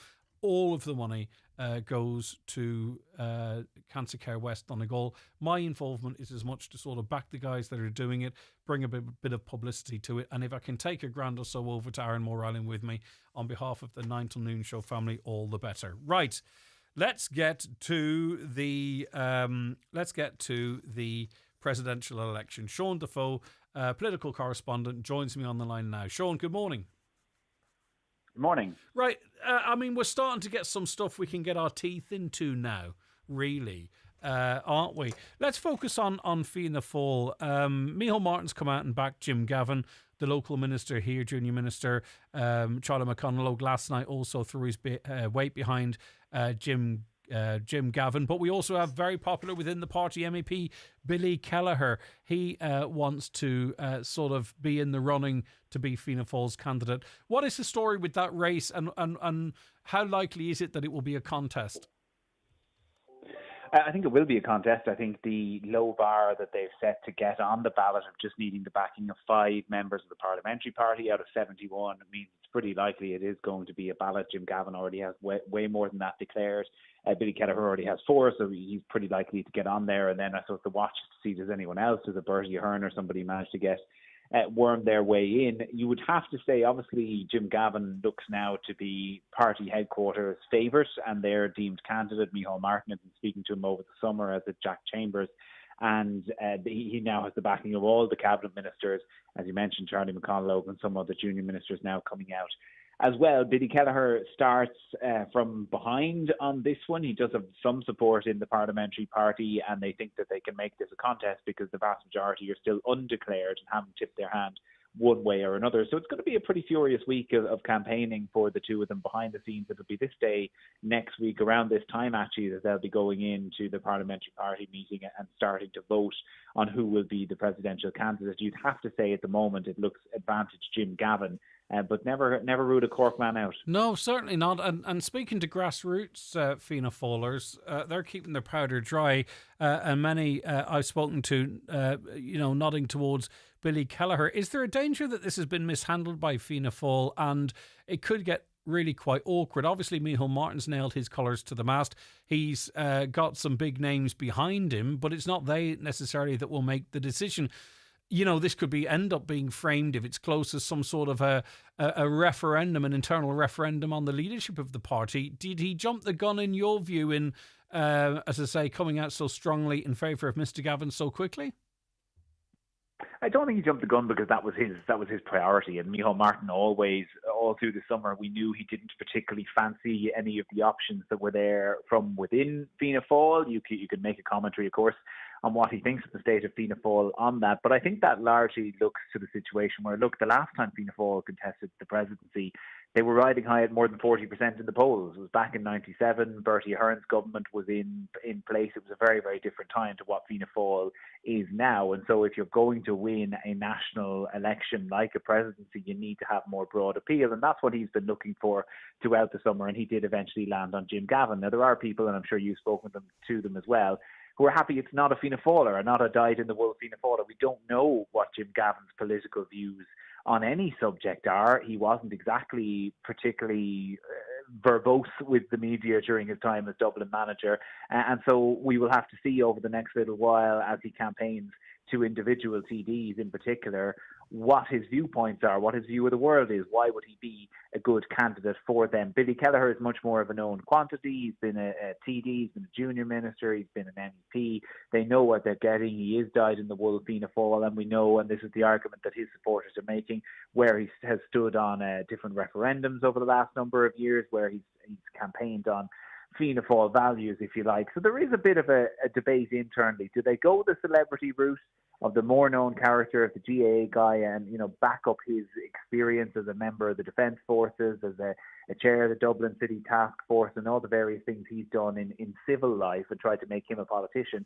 Or do they go a bit more insular, not meaning that is a bad thing, but, go for the internal party candidate, the Fianna Fáiler, who they know for a long time, and even though he doesn't have as big a name nationally, think that he could win it? What is Sinn Féin going to do? We had Pierce Doherty on the show last week, and he came across as cool on the notion of the party backing Catherine Connolly. And he said, in earnest, he says, we literally haven't decided yet. And the next day, then there was speculation that he could be the party's candidate. Now, locally, Sinn Féin is saying there's absolutely nothing to it and that he's got his eye on maybe, the finance portfolio down the line. But listen, a week's a long time in politics, a day's a long time in politics. What is the sense that Sinn Féin are going to have to decide sooner rather than later what their plan of action is? What do you think it might be? They are. Look, it's very difficult to predict, and they are being tight-lipped because a lot of them don't know. It seems to be a process where they have taken soundings from all parts of the party, but a decision hasn't been made yet. And I think there's three scenarios. One is backing Catherine Connolly, and I do get the sense that's a bit less likely than it was at the start of the summer. There's been a few missteps by her campaign so far, but also I think there's a feeling that Sinn Féin wants to field a candidate of his own, especially now that we know that Fianna Fáil will definitely have a candidate in the field, and Fine Gael will. The other option is to run somebody who probably doesn't have a fantastic chance of winning it. I mean, Chris Doherty maybe would have a good chance, but I mean like a Rose Conway-Walsh and Angus O'Snuddy, who would represent the party well, but is going to be very much a rank outsider in the election. And then the one that's the most interesting outcome in all of this would be Mary Lou McDonald contesting the election. It's interesting. If you said to me before the summer, would she run? I would have said absolutely not. Then she sort of reversed her position and said she was open to it. There are parts of the party that are advocating for it, that think she could definitely win the election. And I think if she did go in, she'd have a very, very good chance of it. There is the flip side of, if you lose, having been party leader, having said for years that you want to be Taoiseach, you're in a much reduced state in the Dáil, and perhaps your leadership is fatally undermined. So it is a very big risk to carry on. The thing that just as the summer goes on makes me think she's giving it very serious consideration is that if they do run a quote-unquote lesser candidate, they're always now going to be viewed as a bit of a disappointment because it's not Mary Lou. And so would you not, if she wasn't giving it serious consideration, have ruled herself out more considerably earlier this summer? So that is the most interesting option by far. In truth, I don't know what they're going to do, and I think a lot of Sinn Féin members don't know what they're going to do yet. Fine Gael sitting pretty, are they? They've got their candidate pretty much out there now. It was early enough, not a ton of heat either. They're probably sitting back enjoying the speculation of a Fianna Fáil, Sinn Féin and others. Well, the only thing is they're not being talked about a whole pile, which you can view as good or bad in August. But as you go into September and October, it becomes less good when we have a pretty short campaign. Given that they had to entirely ditch all of their plans 4 weeks ago, I think it's actually, or less than 4 weeks ago, it was 3 weeks ago that Murray McGuinness pulled out. I think they're not in a bad position. They have a ready-made replacement in Heather Humphreys. Okay, they're not having a contest their nominations close in about 40 minutes, and Sean Kelly is pulled out of the race. Look, very experienced. Heather Humphreys, a long time around the cabinet table, very likeable character when you see her at events, the likes of the Ploughing Championships and these other events that will be happening over the next while. A good campaigner, person to person. Less strong when it comes to the likes of debates and media interviews, which is, of course, a very big part of this campaign as well. So she's a very, very live contender, possibly Fine Gael's best contender for the presidency since, where would you go back? Maybe 20, 30 years, perhaps ever. So they will have a very big hopes behind her. I think in the field that is out there at the moment, it's just shaping up to be a fascinating race, because if you call it between, Jim Gavin, Mary Lou McDonald, Heather Humphreys, Catherine Connolly, that's a very, very hard race to call, and the one that the campaign could have a very serious impact on one way or the other. But what it's missing is a Bob Geldof, a Michael Flatley. Maybe they won't like being sort of named in the same sentence there. Let's start with Bob Geldof. Michael Flatley, I think that would be, don't mean this bad, I think it'd be hilarious. But Bob Geldof, how serious do you think, he's not ruling himself out, how serious of his chances of a nomination? And is he the curveball if he were in there? He's a Marmite character. He is. He'd certainly be instantly the most interesting character in the race, wouldn't he? So Micheál Martin had a chat with him last Friday, ultimately said to him, look, I'm back in Jim Gavin, thanks for your interest. That was on the back of Geldof's team reaching out to the Taoiseach to sort of suss out where he was. He said he would be interested. He wouldn't necessarily rule it out. He's also said he's got touring commitments, so he's obviously not dropping the entire schedule to suddenly run for president. I think if he did go down the council route, he would probably get a nomination. Whether he's actually interested, or this is another one of these people who loves to hear their name put out in the conversation and is very flattered by it, I think the latter is probably more likely. And finally, maybe I was a little bit unkind to Michael Flatley, though I don't think he'll lose any sleep over it. Are his intentions serious? It's very hard to tell. Again, I don't really, until any of these celebrities actually go and put some of the hard graft in, or I hear about them putting the hard graft in, I don't take them hugely seriously. I don't think he's going to be on the ballot. No. He could well go down the council route and get a nomination. And again, that would be interesting, not only for the celebrity factor, but also because he's a very good friend with Donald Trump. He's been at a lot of the events that he's been at. He was at the White House for the St. Patrick's Day last year, has performed at a number of Trump rallies. So it would be sort of fascinating. But does he want all of the smoke of going through an election campaign and having his legacy, instead of being Lord of the Dance, have all of his political views be put under the spotlights of the TV cameras and the microscope of a presidential campaign? I think ultimately for a lot of these people who are being mentioned, when it comes down to that reality and when you actually take soundings and advice on how brutal a presidential campaign is, that might be enough to soften the cough. Peter Casey's an interesting case. He did really quite well. I think we were we were at a point in politics that were far more beyond now, and sort of his angles, his lines did resonate. I can't think of that word. Resonate with a certain group of the population. 23% of the vote. He might struggle just with the way things moved on politically, I think, where his views arguably, actually, you could say, are slightly more mainstream, believe it or not. But that could be open for debate. Would he get the support required? Hardly. Hard to see at this time. He got it last time, so never ruled it out. He did get 1 in 4, or almost 1 in 4 votes last time around. And like you say, he sort of tapped into something at the time of the sentiment, a protest vote, if you like, against Michael D. Higgins. I mean, the result wasn't ever particularly close, but he did get a very significant vote. The problem with the council route this time, and if we were taking it as given that all the parties are spoken for, which they very nearly are, is that in previous elections, and in 2018, for example, most of the major parties didn't field a candidate. So their councillors were more free to do whatever they like. If Fine Gael, Fianna Fáil and Sinn Féin all have a candidate in the race, they are going to whip their councillors. Now, there's always the chance of councillors just defying the party. The stakes aren't particularly high for them if they do, and it is the one chance they have really to influence national politics every 7 years when they can nominate someone for the presidency. History would tell you someone is going to come through that route, because at least 2 candidates have done it in every election since 1997 when Dana started the trend. So there is a chance of him coming through. I think it is certainly less likely in 2018, and I think if he did run this time around, it would be like what happened to Sean Gallagher last time, where he got a very big vote in 2011 and came very close, and in 2018 he was brought right back down to earth and his vote absolutely collapsed. So Casey has gone very quiet in the last few weeks, despite saying before that he definitely would be going the council route. If he did, not 100% sure he'd get a nomination, and if he did, he certainly wouldn't be winning the thing. And very finally, you mentioned friends of Donald Trump, Conor McGregor. It's incredibly unlikely he could presumably garner enough support to get on the ballot paper. Not a chance, no. He's claiming online that he has it, that he has support in the bag, without saying where that's coming from. He said councils, TDs, senators. I can tell you from speaking to council members and TDs and senators, he absolutely doesn't. And I can tell you from not speaking to them, he doesn't. Yeah, so it doesn't take a mystic, does it, to realise he's not going to be on the ballot. But he will do something during the campaign. He will be some sort of disruptor. I can see the post already where he says, "Oh yeah, I had the support, and then the party screwed me out of it because that's political."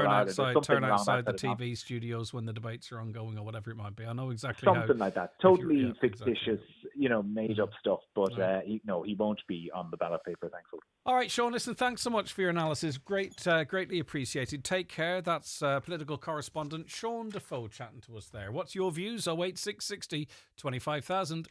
Elvis Spectacular live at Jackson's Hotel Friday, September 26th. Europe's top Elvis tribute returns to Ballybuffet with powerhouse vocals, 9-piece TCP band and the Sweet Sensations. Enjoy iconic hits, dazzling costumes and a Las Vegas experience for just €25. Book at jacksonshotel.ie for an unforgettable night of Elvis magic. At iMotors, we've been on the road with you for generations. As your authorised Kia dealer, we believe in what Kia stands for: safety, style and reliability. And we're the same, committed to helping you move forward with confidence. Take a test drive and find out why iMotors is your #1 Kia dealer in Donegal. Visit us in Letterkenny, Malin Village or at imotors.ie. iMotors, fearless generation. Túr de bhór náir de bhic léin. Is féidir le seirbhísí bus nascáitiúil TFI atá ar fáil ar fud na tíre, tú a cheangal le réimse lehan choláistí ó cheann na bliana. Sa bháiltar sús le 50 géad ar hálaí airgid nuair a bhaineann tú leas as do háirta lí TFI désaí óga nó de bhic léin. Túr cuairt ar transportforireland.ie. Is sinne Transport for Ireland. Is muid umpar dit. Got your exam results? Your career starts with Northwest Regional College. Come along to your local Derry London Derry, Strabane or Limavady campus to apply for a course or confirm your place. Choose from our wide range of apprenticeships, level 3 diplomas, foundation degrees and so much more. For more, visit nwrc.ac.uk/results. Northwest Regional College. From here to career. All you need to make your house a home at Patterson's The Hall Lifford. From garden furniture to kitchens, sofas and dining sets, all under one roof. Need a new mattress? Why not visit our sleep centre on the first floor? With a large range of quality beds and mattresses in stock and ready for collection or delivery. Relax in our coffee shop serving hot lunches daily. Open Monday to Saturday, 9 a.m. to 5:30 p.m. Patterson's Kitchens and Interiors, The Hall Lifford. Highland Radio Time Checks brought to you by EirGrid, the operator and developer of Ireland's electricity grid. EirGrid, powering up communities, powering up Ireland. The time is...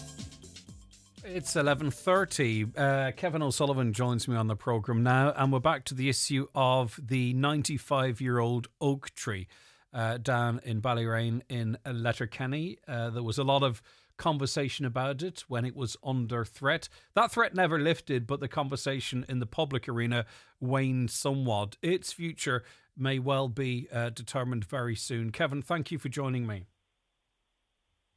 Okay, Greg, no problem. Right, you're of the... Yeah, go ahead, Kevin, please. I should say that my wife is more concerned about the tree, and she's bolted me onto this business. But my perspective is much more general one about the whole concept of how the roads in Letterkenny are being developed and so forth. And the tree is obviously an aspect of that. Would you like me to just... Yes, of course. Go on, outline your concerns. Yes, of course. Okay, well, I mean, this whole scheme is being brought about by the council and a majority of councillors who are actually from outside Letterkenny, which is an issue in itself. But I just wanted to put it into context. If you look at Letterkenny's main street, which in any other town in Ireland, the main street is really the most important street. In Letterkenny, it's been redesigned so many times, and it's ended up as a single lane and very dangerous. And I always put to people the consequences of the Liverpool crash a few weeks ago when the Liverpool celebrations were going on and somebody drove into people on the pavement.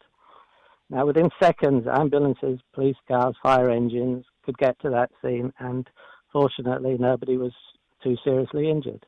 But if that happened on the main street in Letterkenny, no emergency vehicles would have got through because it's a solid line and you can't overtake. So, I mean, that's an example of the bad planning that goes ahead. And then you take the Port Road to the Dry Arch, from the Dry Arch to the Polestar, rather. I mean, millions were spent on design work for that, and yet they didn't allow for the Swilly possibly flooding. So they had to dig up that new bit of the road and put a bypass, which ironically meant that section of the cycle lane disappeared.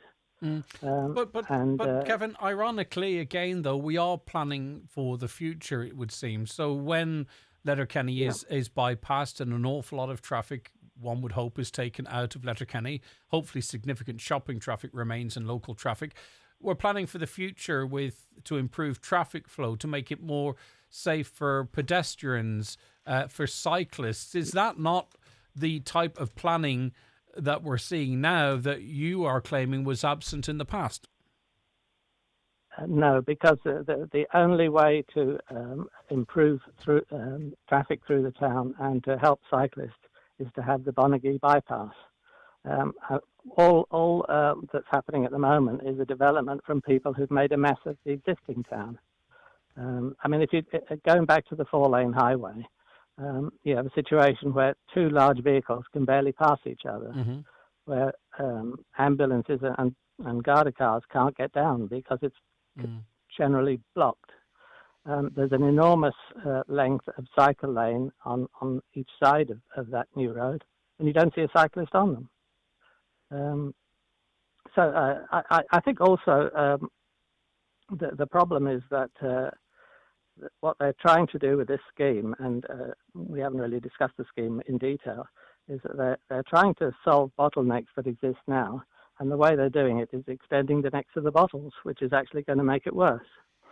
Yeah. I mean, I don't think people realise that you've got the various traffic lights at the Polestar. There's going to be, instead of the Ballyrane roundabout, there are going to be traffic lights there. Opposite the Ballyrane Health Centre, there's going to be traffic lights there. And at Tommy Key's garage, there are going to be traffic lights there. Yeah, but if you're sitting on the Ramelton Road and you can't move and you're sat there for an hour, at least with traffic lights, you know you will be able to... I mean, listen, right when they were developing, say, the Polestar traffic light system, the council were up front. It says this doesn't mean that necessarily your journey is going to get any quicker. It just means that everyone will be able to get to where they want to go. Is that not the reality, that we do need, stop-go systems to ensure all routes have at least a chance to get where they want to go to? No, what the scheme is going to do is sort of equalise the delays. So everybody, the traffic won't go any faster because they're narrowing, say at the Mount Errigal, they're taking away an extra lane there. How that can conceivably improve the throughput is beyond me. Especially if people are, say, driving into the Mount Errigal, they're going to hold up all the traffic, whereas before they could coast into a right-hand lane and not delay too much of the traffic. So But anyway, I mean that's my general rant about. I appreciate about so the people who are now going to foist this new scheme on us. You're less sympathetic about the tree than your wife might be, though. It's actually no. I'm sympathetic. I'm naturally sympathetic about the tree, but I think there's, if you look at the scheme, it's a European green policy that's affecting it, because this active travel is a green scheme, and it's just the height of hypocrisy that a green scheme has already involved taking down 10 mature trees along the linear park, and now taking out this 100-year-old oak tree, which, if you're coming from Ramelton or Kilmacrenan or any of those areas, is the first decent view you get of Letterkenny. Well, the council say they're going to harvest the acorns from the tree, plant a few of those acorns, and offer acorns to local residents if they wish to plant the tree, plant them themselves. But anyway, the tree I look will forward be. to seeing the new trees in 100 years' time. Yeah, well, I won't be around to see that. If that's the, I won't even get. They will still be tied to a stick by the time my time's come to an end. No. Right? Okay. I mean, just I don't. There's a lot of. The one thing is there's also been a lot of political resistance. Ironically, people in Letterkenny, the councillors, many of them sort of don't really think that this is the right thing for the town at this time, as you quite rightly pointed out. Councillors in Malin and some councillors I questioned and weren't really au fait with the plans at all, but just voted along the lines of their colleagues in the council. It is kind of perhaps a tough pill to swallow for the people of Letterkenny to have their movements dictated by people who will never encounter the problems or rarely will encounter the problems these changes may create. Yeah, I mean, it's not so much that sort of issue. It's the fact that they don't want to listen to the local people. I mean, we've had a number of meetings, and including one culminating with a number of councillors, at which the roads people actually presented their plans. And quite frankly, the councillors sat there like tailors' dummies. They didn't say anything. It was left to the local people to actually speak up. The only councillor who did recognise what we were saying was Kieran Brogan, and the rest of them are absolutely hopeless. Okay. And these are people who All right, okay, listen, that's your view, Kevin, and I fully respect it. Kevin O'Sullivan there, 086 60 25,000. The caller says, when this campaign was first underway, was there not a tree surgeon called? And he said the tree was rotten inside anyway. It would only be a matter of time before the tree rots, even if we are to save it. It looks all right to me. I'm not a tree surgeon, but the tree looks fine to me. Do I have a massive emotional connection with the retention of this tree or a tree? Honestly, if it's for the wider good, maybe I shouldn't say that. But anyway, listen, I am not a local, so it's not up to me. Please encourage all councillors to go and meet the commuters at public meetings at the Hideout tomorrow evening and listen to our concerns. That we talked about that yesterday. The oak trees cannot be grown in town gardens. No, and it would be foolish, actually, to be honest with you, I think, to be randomly handing acorns out to people to plant them around the area, because you're just really planting a problem for future generations, such as the root network and the size of these trees. It's only going to cause problem. I can't see how you could realistically grow an oak tree within Letterkenny town boundaries without it peeing someone off. Let's get to a quick break. Actually, it's a little bit of a longer break. We'll be back with more, though, after these messages. Má tá tú idir 59 agus 7 bliain díos, joid tú cuireadh scág hástáil potoige báilí an HSE siar an aisce íonna. Cabhraíonn an scág hástáil le cóirí luadáil se potoige aimsiú, solamíonn aon symptom le feiceáil agus bíonn sin níos fosa í a chóiráil chomhár. The next bus isn't for another half an hour. Fancy a mawam? Ooh, they're so chewy. Yeah, the chew lasts longer than 100 long jumps on the longest day of the year. Yeah, it lasts longer than a slow-motion replay of a tortoise running a marathon. Longer than the longest long johns being worn by Long John Silver. Longer than Long John Silver wearing the longest long johns while longing for his long-haired lover from Longford. Easy for you to say. It isn't. With Mawam's longer-lasting chew, it's easy to choose fun. Chew Mawam. Hi, Paddy here at Shane Conley Cars in Donegal Town. Are you looking to upgrade your car?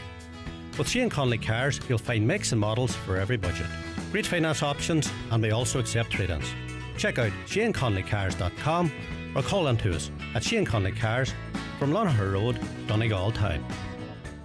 McDade's Bathroom Plumbing Tiles in Buncrana continues to be Donegal's go-to destination for stunning bathroom makeovers. With a vast selection of premium tiles and bathroom products, our showroom is your ultimate one-stop shop for crafting the perfect space. We've earned our reputation through expert advice, unbeatable prices and a dedication to customer satisfaction. Visit our showroom in Cockhill and Buncrana and see why we've been Donegal's top choice for 50 years and counting. Call us at 07493 63050. Fly Donegal to Glasgow with Logan Air. Convenient return flights every Friday and Sunday, including a 15 kg checked bag. Book your Glasgow getaway now at loganair.co.uk. Terms and conditions apply. Nájé mail nar oin tú de chuire chun scág hostal potuige íana. Glíorín a hochtég a náj a cara cuig a cara cuig a cuig a cuig. No túr cuairt bowlscreen.ie. Own HSE. Have you entered Highland Radio's mega summer cash draw yet? We're counting down to the big one. It's the last week. Your last chance to win big this summer with Highland Radio. Buy a ticket today because you'll have 2 chances to win. This Friday on the Naughty Alarm Clock, Lee will give one lucky listener €2,500. But that's not all. Around 11:30 on the 9 till noon show, Greg Hughes will make that life-changing call. One lucky person is about to be €10,000 richer. To buy your ticket, go to highlandradio.com. Click the draw link and answer one simple question. Hurry, time is running out. Be a mega summer cash winner with Highland Radio. Are you worried about trees on your property? Northwest Forestry Services Ballybuffet are fully insured and have over 40 years experience in dangerous tree removal, tree felling, surgery and stump grinding. For peace of mind, call Northwest Forest Services Ballybuffet for a no obligation quotation on 913233.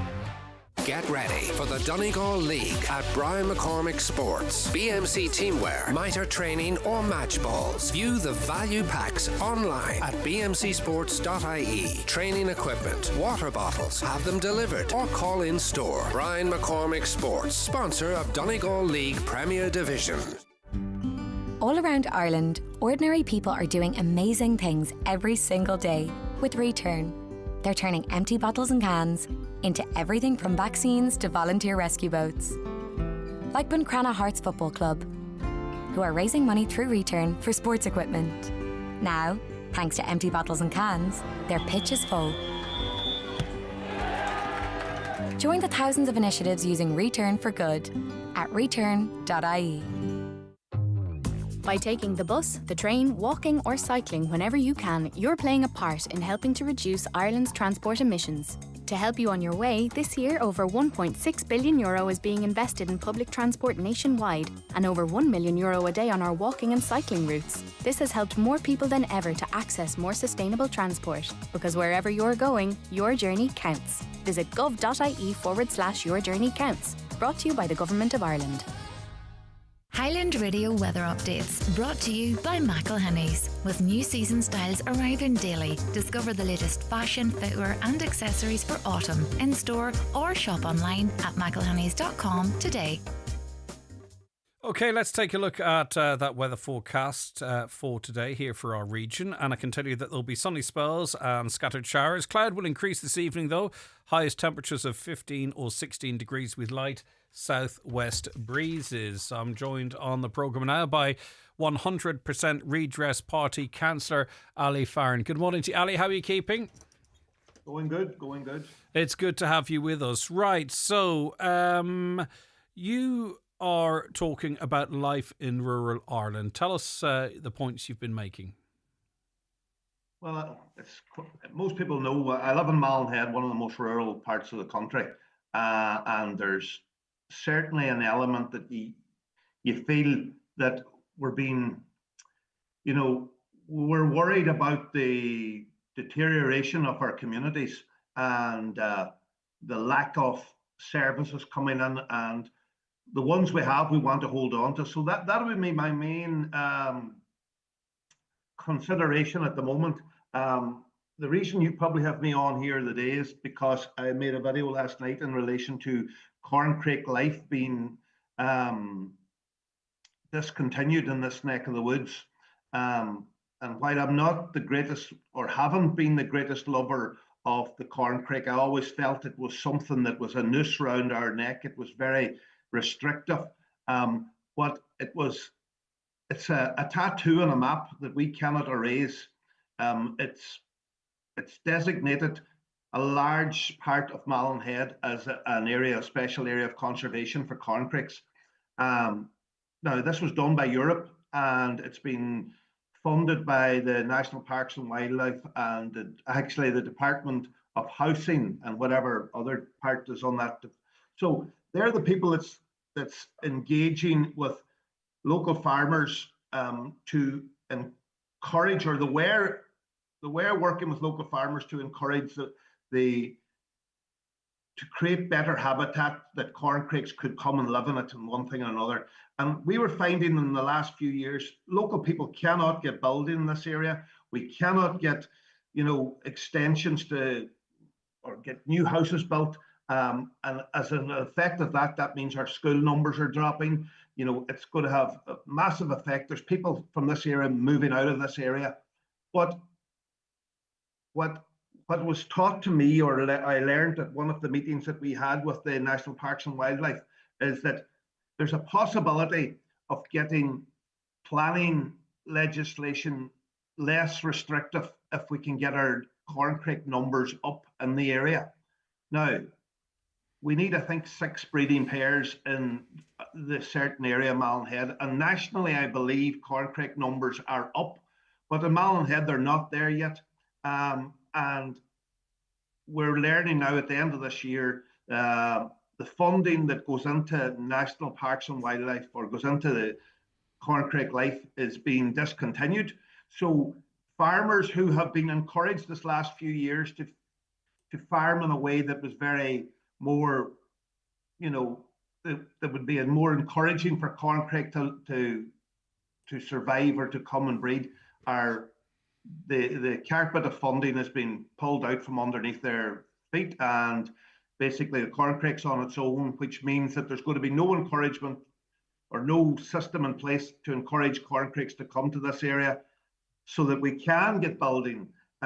Ironic, isn't it? I never thought I'd find a situation where we'd be talking about encouraging endangered species to support farmers and to encourage development. It wasn't on my bingo card for 2025, especially from you, Ellie. And I don't mean that in any way certainly bad. It wasn't on mine either. Let's be fair, but when you learn more about things, like the way the National Parks and Wildlife see it, if we can get the breeding pairs in that area up, then it shows that it's working. So to lose half an acre for a site wouldn't be as big a deal as if at the moment they're not there. So it's a major issue for this community. And the government have known about it for long enough. They put the plan in place in the first place. Now they're pulling the carpet from under their feet and leaving people. Now there is other schemes coming in place, but as far as I can gather, they're not specialists. They're not, that niche type of farming that's needed to promote that type of bird. Now, so you're either serious about conserving them or you're not, and that'll be my... Yeah, interesting. So, have you made contact with National Parks and Wildlife Services yet? Have you had any feedback from them? Yeah, well, we wrote to them. I wrote to them, and so did Charles Ward. And but in this, I work in a community centre, as you know, and we have meetings on a regular basis, and I have plenty of dealings with some of the staff from National Parks and Wildlife. And last night, actually, there was a team of them here, and a team of farmers here. So yeah, we be in contact with them, and that, while people who are working for National Parks and Wildlife, they're doing their best, but if you're being taken off a scheme that you've been designing for the last 5 years, and you're told, well, go you and sit in that office and do another scheme for whatever else, you're either serious about conserving a bird or you're not. Yeah. I get you. Okay, well, we'll follow on, actually, chase up National Parks and Wildlife Services ourselves. But for now, Councillor Ali Farron, thanks very much for your time. Thank you very much. Take care. All right, really do appreciate it. 08660 25,000 is the WhatsApp and text number if you've got a view in relation to that. Right. Greg, all the usual suspects giving off about road improvements. They're only happy when they have something to complain about. Always the people without any experience or qualification in road design have the most to say. But we are the road users as well. And I think every individual has a right to their point of view. And lots of people have views about traffic in Letterkenny. Do they have all the information that would help them truly to formulate an actual solution that the road designers have at their disposal? Probably not, but still. We do appreciate all comments. Hi, Greg. The amount of people has stopped going into Letterkenny because of the traffic is unreal. It's a complete disaster, which is not good for anyone. Donegal needs a incredibly busy, vibrant, active Letterkenny. And that feeds out around the entire county. And that is because it is the largest population. It's a huge employer. And trust me, Donegal's success relies to a great extent, not exclusively, on Letterkenny's success. A caller says, I live beside the Clanry and the Polestar development, and traffic lights has been the best thing ever to happen for us. I no longer have to take back roads now. See, that's it. You see, there was a time coming to work where I would hit the 4 lanes, the 2 lanes going into Letterkenny, and you'd stop at the Clanry and you'd go, am I ever going to get to work? Yes, there is a delay now, obviously, at busy times, but the lights will change to your advantage, that eventually we'll get through the roundabout, and over time you sort of get an average time. People coming in the Ramelton Road may end up with that level of sort of security that they will eventually get to their destination. I don't know what the right thing is. I can comment freely because I'm not from Letterkenny, but maybe do we suck it and see? I don't know. In terms of the presidential election, Bob is the man for the job, says a listener. Hi, Greg. We'll be on Ironmore Island on Thursday doing a classic car tour. 26 cars. Keep your eyes peeled. Gary Devine. Of course, Gary. Great stuff. All right. Well done. It's going to be a busy Thursday then, so isn't it? Very exciting. No member of a political party, especially the leader, should be allowed to state publicly that they support a particular person for a so-called non-political position. They are, of course, entitled to support their preferred candidate, but this public announcement is intended to influence the voter. How is this any different from discussing publicly an ongoing court case? Well, because it's not a court case. It is a matter for public discourse and conversation. And I could argue to you that Jim Gavin, who is not necessarily, you don't cut him, you don't necessarily know if you cut him, does he bleed Fianna Fáil? You could also argue that if you're not a Micheál Martin fan, an endorsement from Micheál Martin to Jim Gavin could put you off voting for Jim Gavin. So it's a double-edged sword, but we can't tease that out or have that convo unless that information's out. So I have no problem with that. And listen, you might say it's not a political role, but Michael D. Higgins has used it when it suits him to put political pressure on and to express his own personal political views. So it is a political role, whether we want to believe it or not. He's Labour, and a lot of what he says sort of aligns with that sort of ethos. A caller says, is it not more concerning that 20 out of 71 members of Fianna Fáil have declared that there's no one in Fianna Fáil capable of contesting the presidential election? Well, they've got Callagher to get behind now. Another is Jim Gavin even a member of Fianna Fáil? It's ridiculous that an outsider is more capable than anyone in their own house. I would feel a bit like that if I was a member or supporter of a particular political party. I would say to myself, well, do we not have someone? Thankfully, I'm not, and I don't have to worry about that. Do some quick Googling, Greg. Roblox is in a lot of bother right now. Several US states are suing them. The company sent a cease and desist to a predator hunter. Watch the chat control consent you're trying to manufacture here when approaching this online safety topic. Parents need to start taking control of their kids' browsing habits and stop ignoring their children. Listen, I've been saying this for years. I don't need to Google on it. What's going on in online chat spaces is crazy. And we know there are predatory people out there. That is literally what I said. It's not just Roblox that's getting sued. ChatGPT is getting sued for damaging children.